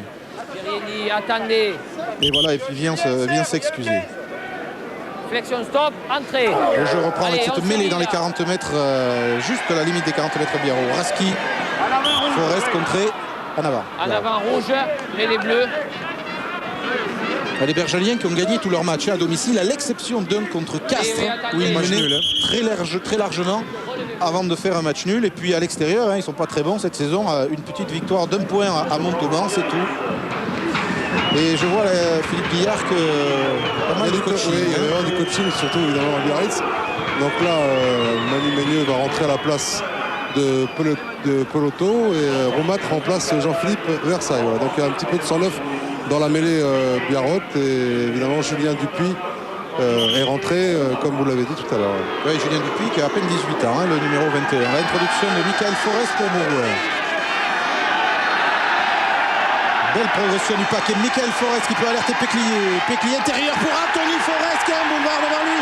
Mazas et retour de Thomas Lièvremont pour le plaquer à une dizaine de mètres de l'embut de Biarritz. Ça ressort avec Michael Forest avec la charge de Nalé maintenant stoppé à 5 mètres à peine. Le ballon ressort pour Bourgoin. Forest avec Vanditi polé par Tuni, stoppé à 1 mètre à peine de l'embut de Biarritz. Encore une charge avec Curnier. Pris par Denis Avril, le pilier droit de Biarritz. Ballon toujours Bergalière. Forest, Péclier, au large, Davis qui repique vers l'intérieur. Il est pris lui aussi à 5 mètres. La défense de Biarritz récupère le ballon par Thomas Lièvremont et le contre mené par Boussès qui croise avec Chervina. Chervina extérieur, mauvaise passe vers Bernatsal qui sprint et qui s'arrache. Il est passé Philippe Bernatsal face à Anthony Forest. Oh, il est tout seul là. Ah, sacré début de deuxième mi-temps et pénalité. Oui, contre Glenn Davis. Glenn Davis qui est allé un peu trop loin. Et Thomas Lièvremont emballe le match en jouant vite avec Dupuis. Dupuis pour Tonita. Maintenant attention parce qu'il va très vite. Le Romer il lâche le ballon sur le plaquage et c'est Chabal qui le récupère. Et à son tour Chabal charge, rafute, Peyrelong. Il est plaqué. Mêlée ouverte et ballon pour Michael Forest. Davis, petit coup de pied à suivre pour lui-même, bien joué de la part du Néo-Zélandais qui récupère le ballon. Il lui faut du soutien maintenant, il a celui de Nalé extérieur, Nalé servi mais replaqué aussitôt par Betsen. Gros début de deuxième période avec ce ballon maintenant pour Bonner. Charge de Julien Bonner, le soutien à l'intérieur mais le ballon est conservé. Non, il y a eu un en avant. Un petit en avant, mais grosse entame de seconde période de la part des Bergaliers. Énormément de dépenses d'énergie et Glenn Davis là qui voit très bien la défense à plat, pas de défenseur en retrait, en profondeur. Petit coup de pied judicieux pour lui-même qui les récupère. François. Simplement reconnu aussi un grand match. Regardez, eh bien c'est au nombre d'en avant, 3 seulement de chaque côté depuis le début de la rencontre. C'est dire si les acteurs sont bien sûr très adroits avec ce ballon. Oui, malgré le temps. Introduction de Julien Dupuis, mais qui tourne trop pour Monsieur Méné. Ce ballon n'est pas sorti assez rapidement. On vous rappelle le programme des Bergaliens qui iront jouer à Bordeaux-Bègles la semaine prochaine et qui recevront le Stade français ici lors de la dernière journée qui aura lieu en multiplex sur Canal avec tous les coups d'envoi à la même heure. Et la qualification dans cette poule pourrait bien se jouer lors de cette dernière journée. Forest, Péclier du bout des doigts, Péclier pour Davis avec Cooks maintenant qui vient accélérer là. Cooks pour Anthony Forest, équilibriste pour récupérer ce ballon. Il est pris, mais tient bon. Nouveau ballon bergalien dans les 22 mètres de Biarritz. Michael Forest pour la charge de Chabal.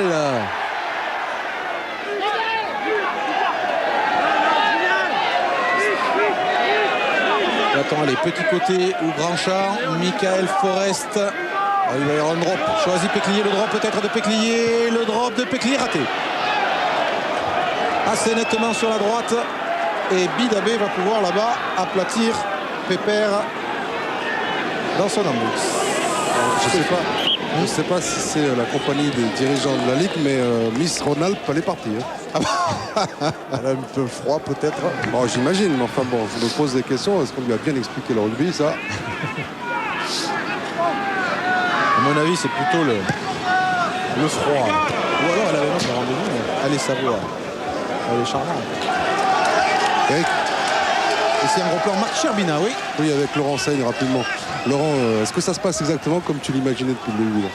Bon, évidemment, en termes de score, je crois qu'on est plutôt bien. Mais après, bon, on a beaucoup d'occasions qu'on finalise mal. On ne va pas se plaindre parce qu'à la fin de la première mi-temps, on s'est créé quelques frayeurs à 5 mètres de notre ligne sur les groupes pénétrants. Et je crois que c'est un match qui ne s'est pas véritablement lancé encore. C'est assez poussif. J'espère qu'on va voir des choses plus intéressantes en seconde mi-temps. C'est plutôt parti pour avec cette nouvelle offensive de Bourgoin. Venditti, le ballon lui a été arraché par Thomas Lièvremont. Attention à ce ballon qui traîne. Mazas le premier, ceinturé par Cooks et Touni.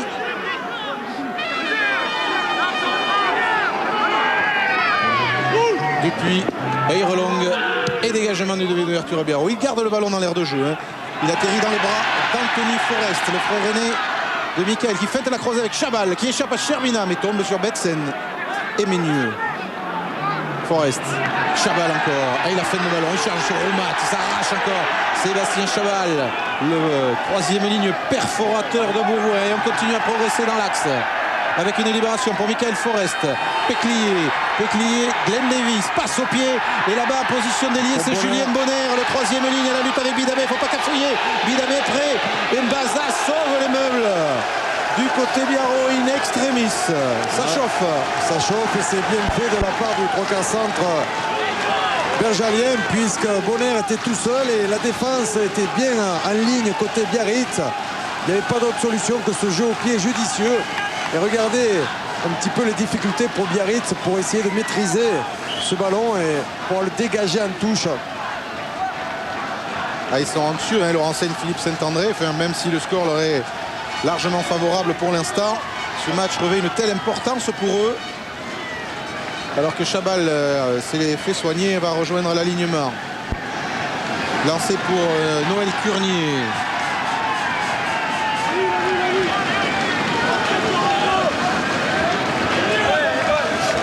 Qui preuve que les Vergaliens ne sont pas rancuniers à une combinaison en touche qui s'appelle la Cardiff. Mais là, celle-là a été chippée par Cousinet et les Biarros se dégagent. Et la grande tribune que vous voyez face caméra, là, s'appelle la tribune Marc Cessillon. Honneur fait aux deuxième ligne internationale. François. Juste pour dire que les Biarros ils ont du mal en ce début de deuxième période, on le voit, notamment avec la stat de la possession et de l'occupation dominée, plus de 60% dans les deux cas. On n'a pas le temps de la voir parce que ça joue encore, ça joue beaucoup en début de deuxième mi-temps avec David Venditti maintenant qui est revenu sous ses couleurs bergaliennes et qui a fait une revanche de victoire. Voici qui s'est arraché sur une dizaine de mètres avec Forest maintenant. Forest la passe dans les pieds de Milou et en avant. Et voilà Marco à côté de Jean-Philippe Versailles. L'introduction sera donc Biarrot, Julien Dupuis. Ils ont du mal à jouer dans le cas adverse. Le Biarritz Olympique, ils sont sous pression. Départ de Thomas Lièvremont, Philippe Bernatsal maintenant. Ah oui, mais il a 3 adversaires sur lui. Il essaie de porter le ballon, mais c'est difficile. Oh, Dupuis a dégagé, glissé en dégageant. Et le ballon m'a touché, mais les rouges. Voilà, on va voir que l'arbitre est dans le jeu, là, regardez bien. Oui, c'est vrai que l'appui, un drôle d'appui. La mêlée sera donc pour le Biarritz Olympique. Et voici la stat de la possession, qui est vraiment très bleue en ce début de deuxième période. Malgré tout, Biarritz n'a pas pris de points dans le deuxième acte. Et a bien résisté aux assauts des Bergaliens en ce début de deuxième mi-temps. Julien Dupuis, introduit international junior. Et Thomas Lièvremont dégage dans les bras d'Anthony Forest. Échappe à Lièvremont, tombe sur Bernatsal. Michael Forest pour Péclier. Péclier drop encore de 40 mètres, monté très haut. Et passe sur la gauche des poteaux. Il cherche ces 3 points supplémentaires qui les mettraient pratiquement à l'abri, les Bergaliens. Deuxième drop raté en quelques minutes pour Alexandre Péclier. Il était énorme, ce drop goal de 40 mètres. Passe en haut des poteaux, légèrement à gauche, malheureusement pour les Bergaliens. Et oui, période de domination, donc il sait qu'il faut qu'il marque des points pour le moral, pour rester dans cette dynamique-là. Noël Curnier qui sort, qui est remplacé par Jawad Djoudi, ancien joueur du Racing, du club de France, et puis qui avait suivi Seigne et Saint-André à Gloucester. Ça, c'est une faute d'inattention. Il n'y avait aucune difficulté là sur ce mouvement. La règle dit d'essayer de se tourner quand on récupère des ballons comme ça qui arrivent de l'avant pour, au cas où on le laisserait échapper, de pouvoir le récupérer sans qu'il y ait de faute. Petite inattention de la part de Péclier. Grosse pression des Bergaliens en mêlée, et les Biarros sont pénalisés. Attention, en général, ce genre d'action, mais... C'est vrai que dans le deuxième acte, c'est Bourgoin qui a pris le dessus sur la mêlée, alors qu'en première mi-temps, c'était vraiment de 50-50 en mêlée. Oui. Et M. Ménet a décidé de sanctionner les Biarros. Une pénalité, qui c'est qui est au sol, c'est un pilier, c'est peut-être Pucciarello, le pilier droit. Et M. Ménet est en train de calmer tout le monde. Ça nous laisse le temps de faire le point sur les mêlées. Justement, on a vu une grosse poussée de la part des Bergaliens. Regardez, 2 ballons perdus et 2 ballons en deuxième période. Seulement 2 ballons en deuxième période. Donc jusqu'à présent, les Bergaliens et les Biarros étaient à égalité. Mais maintenant, ça commence à pousser sérieusement du côté bergalien. Péclier va pas tenter parce qu'il est un peu loin. C'était bien Federico Pucciarello, passé lui aussi par Gloucester et qui avait porté les couleurs de Narbonne dans le championnat français il y a quelques saisons. Ah, il va la tenter, il va la tenter. On revoit la belle poussée. Oui, il y avait un talonnage à la main aussi. Il y a des bras qui traînent là. Pas très catholique. Ouais. Et Péclier va la tenter, cette pénalité, alors qu'Olivier Roumat, dont on dit qu'il pourrait partir en Angleterre la saison prochaine, notamment pendant la Coupe du Monde, pour renforcer certains clubs qui auraient des internationaux. Pour l'instant, la Roum n'a pas confirmé. Alexandre Péclier, 100% de réussite aujourd'hui, 5 sur 5, c'est la plus lointaine qu'il ait à tenter. Malheureux dans ses tentatives de drop. Il est bien tendu. Et ça passe. C'est du grand Péclier aujourd'hui. Bourgoin en avait bien besoin. Et 22-6 pour les Bergaliers. Oui, rapidement avec Michel Curnier qui vient de sortir. Michel, Noël, ça fait bizarre de jouer contre ses anciens coéquipiers en mêlée quand même, non? Ouais, ça fait vraiment bizarre, surtout que j'étais bien avec eux. Bon, en plus, en ayant le titre avec eux, ça m'a fait drôle de rejouer contre eux encore aujourd'hui. Dur en mêlée? Ouais, dur en mêlée. On connaît leur première ligne, les champions de France, donc c'est sûr que ça a été dur. Tu as réussi à changer ton sort dans de bonnes conditions, quoi? Ouais, je pense. Merci, Noël. Il en attendra reparler quand il aura rebranché son portable. Alors que c'est Pascal Papé qui s'arrache. Là, qu'il y a eu un changement côté Biarro avec la sortie de Tonita et l'entrée du jeune Soukaz.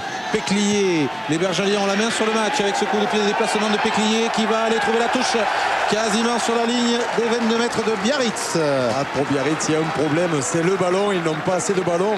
Regardez, là, il y a 52-53 mètres. Coup de pied très tendu de Péclier. Ça passe encore une fois entre les poteaux.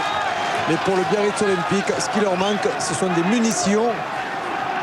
Ils ont fait à peu près jeu égal en première mi-temps, mais là, dans le deuxième acte, ils courent. Et ce ballon volé par Bonner sur la lancée de Gonzalez ne va pas arranger les choses avec un molle bergalien maintenant. Dans les 22, Biarritz. Mais elle est ouverte. Forest, Péclier.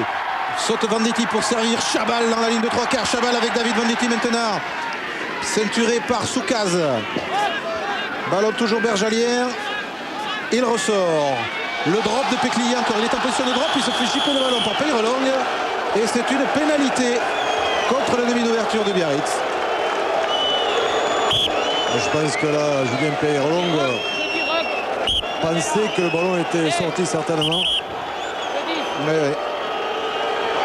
Et Peyrelong va se faire rappeler à l'ordre par M. Ménet. On va rappeler que cette saison, les champions de France se sont inclinés seulement 2 fois dans le top 16. À Grenoble et au Stade français. 2 matchs perdus sur 11 c'est pas beaucoup. Ni à la main Et dans leur- on est dans bien leur parti match, pour voir la ni troisième avec des défaite minutes hors-jeu. Alors, des n'anticipez Biarro. pas. Péclier en a passé des très difficiles, ne devrait pas rater la plus facile. Et cela fait 25 points à 6 pour les Bergalières. C'est du 100%. La grille. Oui, avec Patrice En fait, Lagisquet. là, le ballon était sorti. Oui, le ballon était Oui, Philippe. Excuse-moi, je vous embête, excusez-moi. Non, vas-y. Avec Patrice Lagisquet. Patrice, j'ai l'impression que Biarritz n'y est pas du tout aujourd'hui. Hein. Oui, surtout en deuxième mi-temps. En première mi-temps, on avait encore eu quelques occasions. On avait eu quelques velléités offensives, même si on avait perdu énormément de ballons, hein, ce qui était quand même déjà embêtant. Mais en plus, en deuxième mi-temps, on ajoute à ça, dans le manque d'engagement dans le combat, on ajoute à ça des grosses lacunes sur les bases, touches mêlées. Et là, ça devient rédhibitoire. J'espère qu'on ne va pas prendre trop de points si on continue. Merci. À propos de ne pas rendre beaucoup de points, je ne vais pas me substituer et piquer le boulot à François Duboisset, mais enfin Biarritz, c'est la meilleure défense à l'extérieur depuis le début du championnat. Ils prennent peu de points à l'extérieur. Et là, aujourd'hui, 25, c'est pratiquement leur record. Ils ont encaissé beaucoup de points par rapport à d'habitude aujourd'hui. Il y a une touche. Ce qu'on peut rajouter, Eric, c'est qu'effectivement, ils ont encaissé pas mal de points, mais surtout, Alexandre Péclier fait à 100%, il a déjà marqué 20 points, alors que sa moyenne à lui en championnat est de 13 points et demi à peu près. Donc c'est vrai qu'il est un petit peu au-dessus de sa moyenne, et ça va sans doute l'amener encore plus vers le haut du classement des buteurs et des réalisateurs. Lancé de Judy, capté par Bonner. Milou et Pucciarello à l'origine de ce molle. En tout cas, les Bergaliens font le match qu'ils devaient faire pour battre Biarritz aujourd'hui. Et Péclier à la manœuvre trouve une bonne touche. Les Biarros se remonteront le moral mardi soir, puisqu'il y a une soirée de gala à Biarritz où chaque joueur se fera remettre un petit bouclier de Brennus, souvenir, organisé par la Ligue et la Fédération. C'est une tradition depuis quelques années. Et ça relancera les Biarros dans leur objectif championnat et Coupe d'Europe, puisque évidemment ils sont donc qualifiés pour les quarts de finale qu'ils joueront à Lansdowne Road contre la province irlandaise du Leinster. Mi-avril. Encore un ballon chippé. Et puisqu'on parle de Coupe d'Europe, on rappelle que Toulouse jouera contre Northampton et que Perpignan se déplacera chez les Gallois de Clanmaclean. Il reste 3 clubs français à la finale de la Coupe d'Europe. Et Bourgoin, qui n'y est pas, est en train de se rattraper sur le championnat. En battant Biarritz aujourd'hui, les Bergaliens feraient un grand pas vers la qualification pour les playoffs. Même si tout sera jouable jusqu'à la dernière journée, avec Montferrand, Grenoble et Bordeaux-Bègles. François. Oui, Eric, pour info, alors jusqu'à présent, ce sont les Grenoblois et le Stade français qui ont déjà mis 22 points. Donc au Biarros, maintenant 25 points, c'est le record pour Bourgoin. C'est le record qui est en train d'infliger Bourgoin au champion de France. Un chiffre beaucoup moins important, je sais que vous n'en avez rien à faire, mais sur le doigt de pied, il y en a 9 de congelés ici. C'est vrai, il fait très froid. Mais bon, on n'a pas à se plaindre quand on a vu le temps qu'il fait à Auxerre. C'est quand même des conditions à peu près convenables pour jouer au rugby. Le stade Pierre-Rajon est absolument rempli. Et on voit un bon match avec une prise de balle de jeune Bonner. Le relais de Milou. Très compact là. On sent qu'il y a une équipe vraiment qui est dans la dynamique de la victoire, du succès avec les Ciel et Grenats. Bien compact, dynamique. Ouais, les Biarros vont devoir se méfier s'ils ne veulent pas charger aujourd'hui, parce que ce Moll bergalien, même s'il s'est décomposé avec Chabal, est en train de se rapprocher de la ligne et Forest va pouvoir écarter sur Péclier. Péclier pour Davis. Forest, Anthony Forest, tout seul, il y va, deuxième essai du match. Inscrit par l'arrière bergalien qui sonne définitivement le glas des inféras de Biarritz. Biarritz, le champion, va encaisser beaucoup de points aujourd'hui à Bourgoin. Oui, là, je ne vois pas comment ils vont pouvoir se refaire, puisque la conquête actuellement n'est pas assurée, notamment sur les touches, les mêlées. On a vu quelques reculades aussi. Et donc, Bourgoin maîtrise totalement le ballon, gagne tous les duels et arrive, en se faisant des passes, à jouer dans les espaces, comme ici avec l'arrière Forest, qui passe entre deux défenseurs biarros. Par cette accélération. Philippe Saint-André disait, nous sommes des lions à domicile, des agneaux à l'extérieur. C'est le problème de Bourgoin, mais vraiment aujourd'hui à domicile, ce sont des lions avec un Péclier exceptionnel qui réussit cette transformation du bord de la touche, et cela fait 32-6 pour Bourgoin. Bon relais là de Glenn Davis avec un soutien, on l'avait vu, de Raimondo Touli qui vient faire diversion, bloquer un petit peu la défense, ce qui permet à Anthony Forest de pouvoir passer dans l'intervalle. C'est Mazas qui est resté un petit peu en dedans parce qu'il a vu l'ailier côté fermé venir dans l'attaque. C'est bien joué de la part de Bourgoin. Il n'y a qu'une équipe sur le terrain actuellement. Alors le score 32-6, on replace quelques instants le match dans son contexte et dans cette polémique. C'est sûr que c'est une douce revanche pour les Bergaliens s'ils peuvent mettre beaucoup de points au Biarro aujourd'hui, eux qui ont déploré que Biarritz en passe 75 à Cardiff lors de la dernière journée de la Coupe d'Europe. Alors ils ne vont pas se priver, s'ils peuvent le faire, d'enfoncer le clou et d'aller marquer encore avec un Péquilier qui vient de trouver une bonne touche là tout près des 22 mètres de Biarritz. Une bonne équipe de Bourgoin, on vous l'a dit, beaucoup de joueurs issus de la région qui a aussi posé la pierre il y a quelques temps de son centre de formation qui ouvrira la saison prochaine, qui a 5 jeunes joueurs qui sont actuellement au centre technique à Marcoussis avec les moins de 19 ans. On construit, on bâtit. Et avec Grenoble et Bourgoin, et puis l'émergence de Lyon aussi, qui est 4e de la Pro D2 et qui joue à Toulon demain. Et le rugby de Rhône-Alpes est bien représenté et c'est important pour la carte générale du rugby français et son équilibre. Avec le dégagement sous la pression de Julien Peyrelong. Il reste encore 20 minutes dans le match.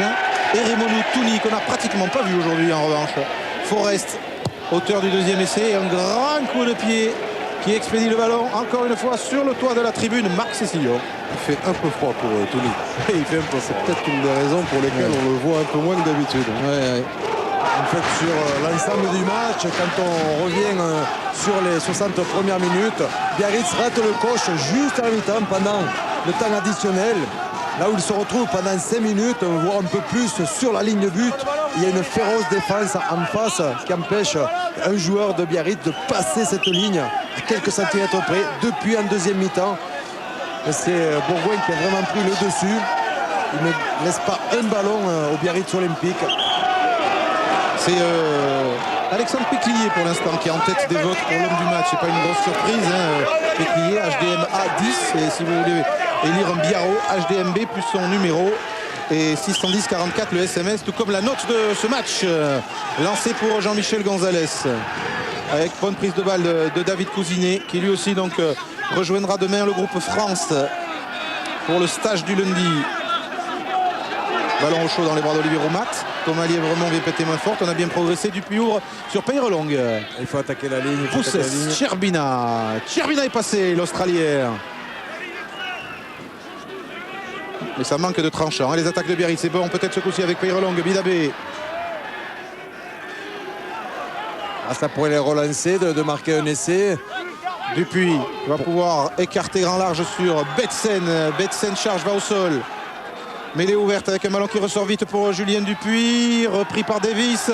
Meunier oublie le ballon en route, pas d'en avant. Et Bernatsal le récupère maintenant. Bernatsal avec Cherbina. Mais la défense de Bourgoin résiste.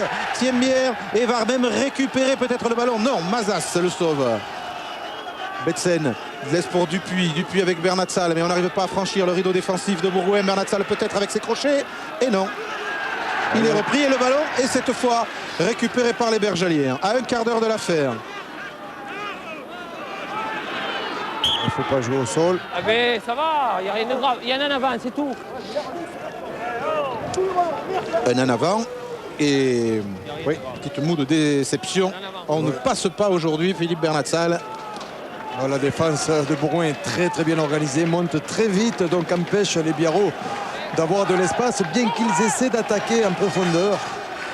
Ce ne sont pas les attaquants qui attaquent la défense, mais l'inverse. D'où les problèmes. Et encore un grand coup de pied d'Alexandre Péquilier. Laurent Mazas le récupère à la limite de ses 22. Pas le choix, obligé de taper l'ON devant. Dans les bras de qui? De Péquilier encore. Il va faire la même chose. Échange de politesse, mais cette fois c'est Thomas Lièvremont qui est en repli. Il faut bien qu'il tente quelque chose pour sauver l'honneur, les Biarros, pour marquer au moins un essai. Ils venaient ici pour être dignes de leur standing de champion. Après, ne pas avoir trop apprécié les critiques, il y en a avant. Ouais. Et il va sur l'envie, c'est net, hein, Philippe. L'envie, on sait que c'est capital en rugby. L'envie est vraiment du côté de Bourgoin aujourd'hui. Oui, on l'a vu pratiquement sur le coup d'envoi où Biarritz n'a pas récupéré le ballon. On a vu une furia de Bourgoin-Jallieu arriver sur le ballon. C'était prémonitoire. Et puis ensuite, il y a eu un peu le premier mi-temps plutôt équilibré. mais où Bourgoin a mieux réussi pour la marque uniquement, à concrétiser surtout. Par contre, au deuxième acte, il est tout à l'avantage de Bourgoin-Jallieu. Il y a eu du coaching à Bourgoin. C'est les piliers, oui. Ouais. Il y a eu, deux piliers, Pucciarello. Voilà, Maillot, Pucciarello et Maillot. Liu sont sortis, et Perron et Mazet sont rentrés à leur place. Ouais, et puis la mêlée de Bourgoin continue à progresser avec maintenant Péclier. Péclier combine avec Anthony Forest qui arrive bien lancé. Essaye d'embarquer Boussas, il est passé. Retenu par Cherbina, il a lâché le ballon. Récupération Biarrot et surtout en avant signalé par Monsieur Méné. Belle tentative des joueurs de Bourgoin. Guerrieri, on a le temps. Ils n'y sont pas. Ils auront donc un déplacement, encore une fois capital, le week-end prochain à Bordeaux-Bègles. Puisque les Bordelais n'ont pas dit leur dernier mot. Et nous, la semaine prochaine, sur Canal+, vous pourrez suivre Stade français Montferrand. Une équipe de Montferrand qui, elle aussi, comme chaque année, pour se qualifier in extremis. Les Montferrandais ont intérêt à essayer de faire un résultat à Paris. Ce sera à une semaine d'Angleterre-France, la grosse affiche de la 13e journée du top 16. Et ce sera donc évidemment en direct sur Canal. Les Montferrandais qui jouent contre Montauban, je vous le rappelle, ce soir. Les Parisiens contre Bordeaux. La maîtrise est sur les images. La maîtrise de Bourgoin-Jallieu, de maîtrise de Raski sur ses mêlées. Ça avance. Ils peuvent amener les mouvements là où ils veulent. Mais l'adversaire aussi. C'est le jour de Bourgoin. De Bourgoin qui à l'intersaison a perdu quelques éléments clés comme Stéphane Glas parti à Paris, Chazalet ou Martin Culé qui eux ont rejoint Grenoble. Mais malgré ça, avec quelques jeunes, l'équipe est toujours performante. L'an dernier, les Bergeliens étaient en play-off, ils n'ont pas réussi à se qualifier pour les demi-finales. Alors oui, le ballon, voici le ballon. Ballon de Bourgoin, vous voyez qu'il est les couleurs ciel et grenat sur le ballon que s'apprête à lancer Jean-Michel Gonzalez. Au mat. Je vois qu'il est grand toujours. Et Gonzalez pour Dupuis. Thomas Lièvremont. Betsen. Soukaz. Le jeune Thomas Soukaz. Dupuis. Peyrelong intérieur Bidabé. Un coéquipier qui allait chercher le ballon. Voilà, avec Olivier Romat. Dupuis. Mazas. Thomas Lièvremont. Stoppé par Mallet. Il s'est fait déshabiller un petit peu. Ouais, ils conservent le ballon, les Biarros, mais ils ne progressent pas. Et je me demande s'ils ne vont pas finir par le perdre. C'est fait, c'est perdu. Et le contre est parti avec Péclier. Péclier, longue balle là-bas vers Herrero de Touni. Et Monsieur Méné a encore vu un en avant. Alors que Touni filait et que Thomas Lièvremont se rhabille. 1 mètre, dit Monsieur Méné. On voit l'action là. La caméra n'est pas dans l'axe. Oui. Il a raison. Entre la passe de son demi-ouverture, Péclier là, sur Touni. Le ballon est récupéré en avant. Ah, il n'est pas content, dommage, il avait un bon ballon là pour s'illustrer. Il pouvait se réchauffer sur ce coup. Le point justement de revenir sur les ballons de récupération, sans doute une des clés du succès aujourd'hui pour les Bergaliens. Regardez, en première mi-temps, ça avait déjà été percutant avec le premier quart d'heure. Il y en avait eu 4 d'après ma mémoire. Et là, maintenant, 12 à 5 seulement du côté Biarro. Ça a bien sûr alimenté les attaques avec Péclier à la clé. Et David Venditti ici en image. Qui a compris que la victoire était pour Bourgoin. On a ménagé Chabal en faisant rentrer Alexandre Dias, un ancien bréviste, un ancien ailier reconverti 3e ligne. Vous allez le voir s'il a quelques ballons. Celui-là, il est assez particulier et notamment il va très très vite. Sterbina pour Biarritz, dérape. Pas mis les bons crampons. Sterbina qui n'aime pas les terrains un peu gras comme aujourd'hui, nous disait Patrice Lagisquet. Et les conditions hivernales, il n'est pas habitué en Australie. Alors que Betsen a reçu la charge là de Perron. Depuis Genet, récupération de Bourgoin avec Davis en avant. Ouais, cette volonté là d'aller jusqu'au bout, jusqu'à la 80e minute de la part de tous les Bergaliens. Premier en avant, rouge, deuxième bleu. Et avec le coaching, c'est vrai qu'il y a toujours une première ligne solide avec Perron et puis avec Thibaut Mazet aussi. Et puis ça, c'est qui fait 1m75. Mais qui est très large. Ça se complique pour Biarritz. Donc c'est très très dur pour les Biarros de contenir cette fougue là de tous les Bergaliens. La Guille. Oui, non, ça se complique pour Biarritz. Tcherniba est blessé et plutôt envie de sortir. Et il n'y a plus de 3 quarts. Et il y a plus de 3 quarts. Ça c'est le risque lorsqu'on met 5 avant sur le banc et que 2-3 quarts. comme ils ont sorti Castin à la mi-temps. Si Tchervina ne pouvait pas reprendre sa place, effectivement, il faudrait mettre peut-être une troisième ligne au centre. Nouveau changement à Bourgoin. On en profite parce que le match est gagné. Donc Ras qui sort. Et entrée avec le numéro 19 de Pierre Caillé. Lui aussi un tout jeune de la région, originaire de Lamur, une ville près de Grenoble, et qui avait été joué lui aussi à Gloucester avec Philippe Saint-André, leur enseigne la saison dernière. C'est un joueur prometteur à suivre donc, et Bidabé voit ce ballon filer en touche dans les 22 mètres de Biarritz. Rapidement, je vais poser la question à Patrice. Patrice Lagisquet, Patrice, pourquoi 5 avant sur le banc et seulement 2-3 quarts? Parce qu'on pensait qu'il allait y avoir un certain affrontement devant. Et puis c'est vrai qu'on l'avait déjà fait, tout comme d'autres équipes. Et là, par contre, aujourd'hui, on est malheureux parce qu'on a beaucoup de blessés au niveau des 3 quarts. Et bon. Mauvaise pioche. Oui, mauvaise pioche. Mauvaise pioche. Merci, Patrice.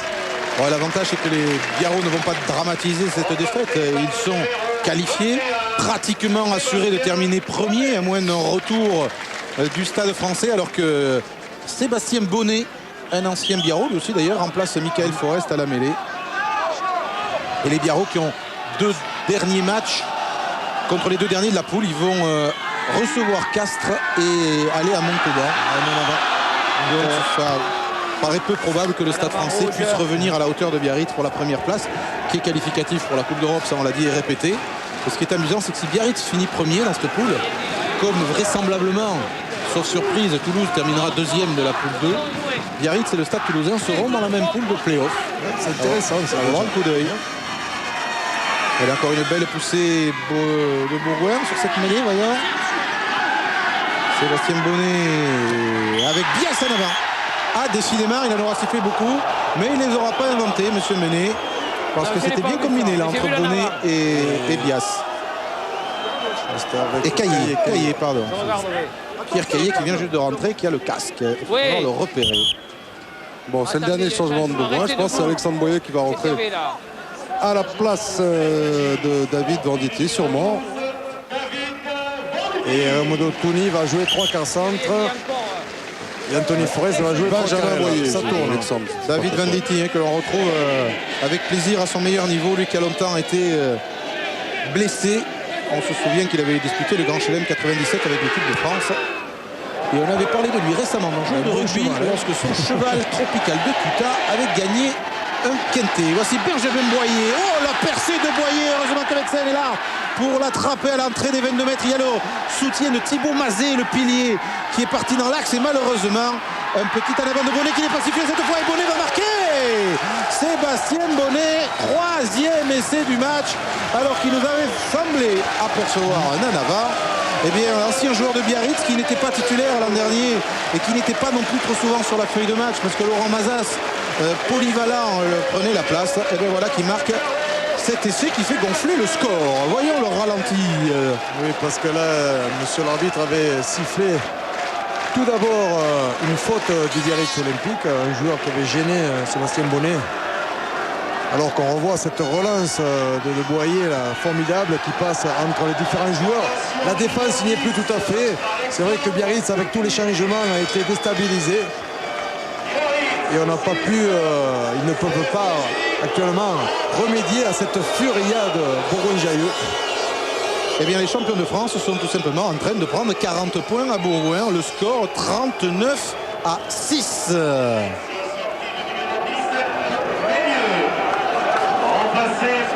Encore un peu de changement côté Biarros. Ménieux sort, Minassian rentre. Excuse-moi, je t'ai laissé faire avec parce que le coaching. Allez, l'on renvoie des Biarros. La fin de match, les 5 dernières minutes seront un triomphe pour les Bergaliens devant leur public. C'est vrai qu'ils attendaient les Biarros de pied ferme. Ils ont prouvé qu'ils étaient au niveau et sans vouloir insister, auront un peu vengé leur humiliation, leur élimination de la Coupe d'Europe. Chermina. Bidabé en position de mêlée pour Betsen. Betsen, Bidabé encore, c'était pas lui, c'était Mazas. Bidabé qui prend toute la largeur du terrain, mais qui n'arrive pas à déborder. Alors il revient sur Thomas Lièvremont.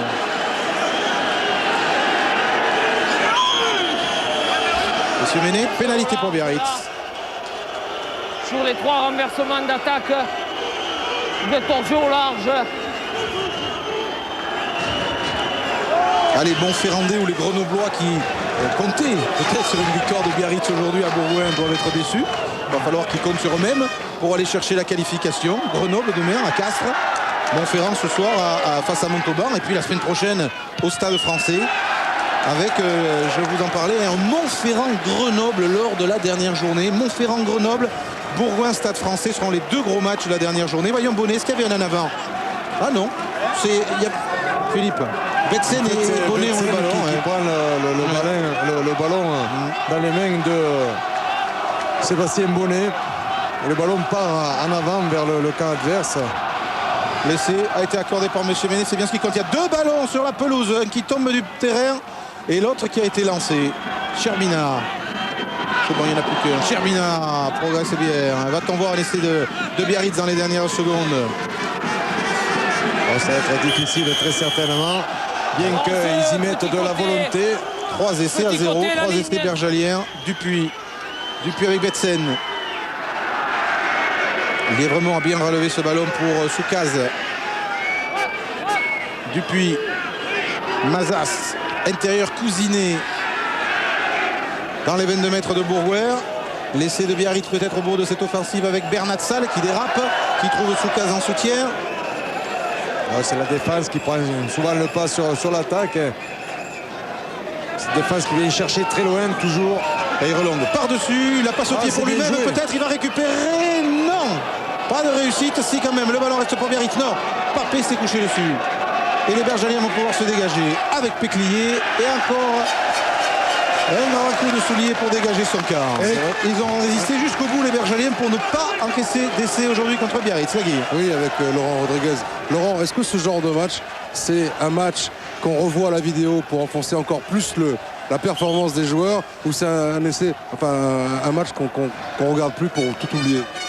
Je crois que l'analyse va être difficile. À la limite, on en regarde 5 minutes pour regarder le comportement individuel de chacun, leur faire prendre conscience, si c'est nécessaire, mais qu'on est complètement passé à côté. Bon, heureusement, le ridicule ne tue pas, donc on s'en sortira.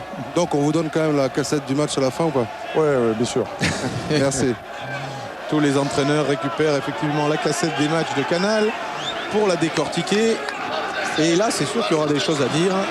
Les Biarros avaient fait de ce déplacement, entre guillemets, une question d'honneur, pas une question de résultat sportif absolu, puisqu'ils sont qualifiés.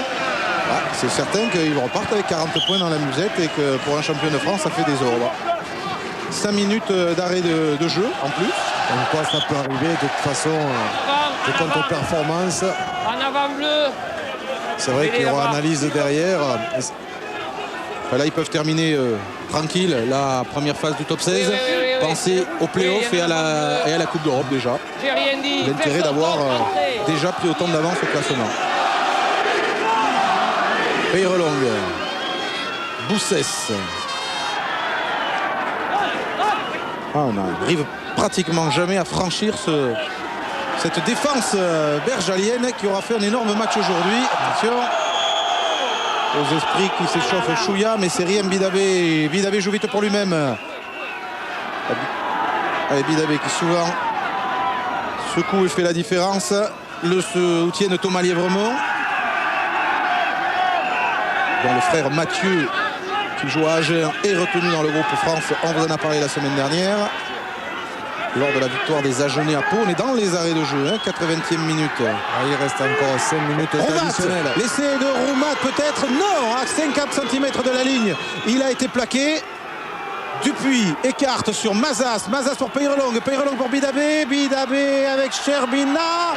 Cherbina pour Soukaz. Et Bourgoin résiste et Julie. Et les autres bergaliens ont envoyé le Biarros en touche. Non, pénalité pour Biarritz. Biarritz n'est pas tout à fait dans le coup parce que là il y avait vraiment un coup gagnant.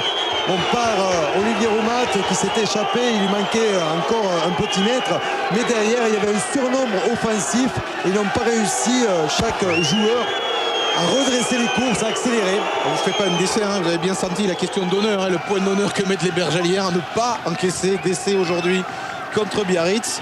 À la 81e minute, ils y sont parvenus. Pour l'instant, ils ont tenu. Alors que la victoire, elle, ne fait plus de doute. Ils vont rempocher les 3 points.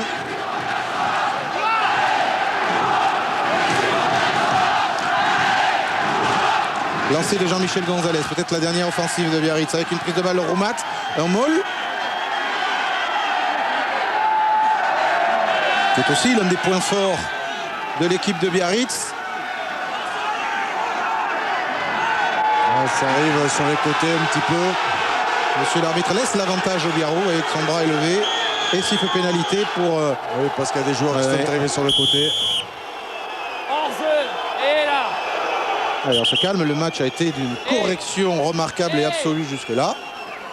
C'est pas maintenant que les jeux sont faits que ça va se chamailler. Attendez, il y a un jeu sur le môle là, des gens qui contournent le môle. Allez, ils vont refaire une touche. Même tactique. Voilà.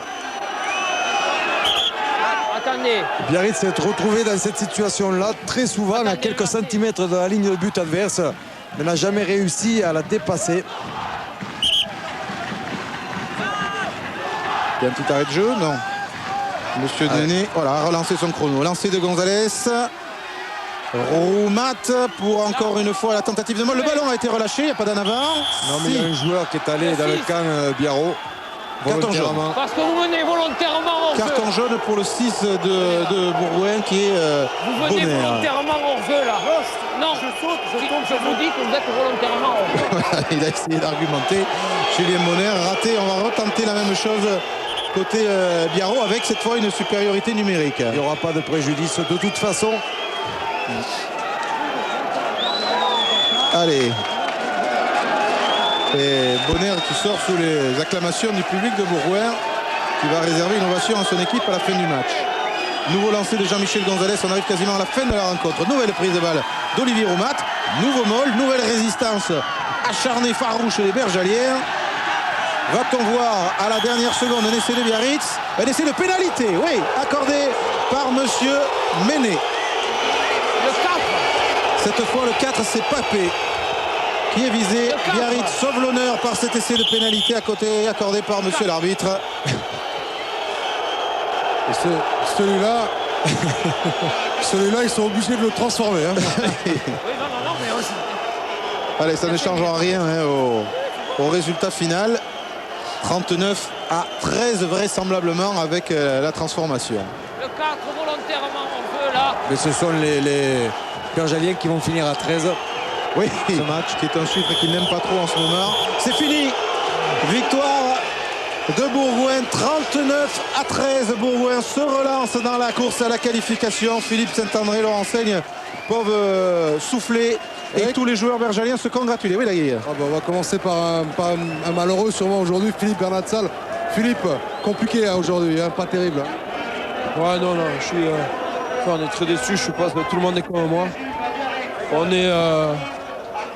On se devait, si on pouvait faire un résultat ici. Je suis déçu pour certaines personnes qui nous aident, qui nous encadrent. Et voilà, j'ai un peu honte de notre prestation. Mais bon, maintenant il faut relever la tête. Et puis bon, c'est un mauvais pas.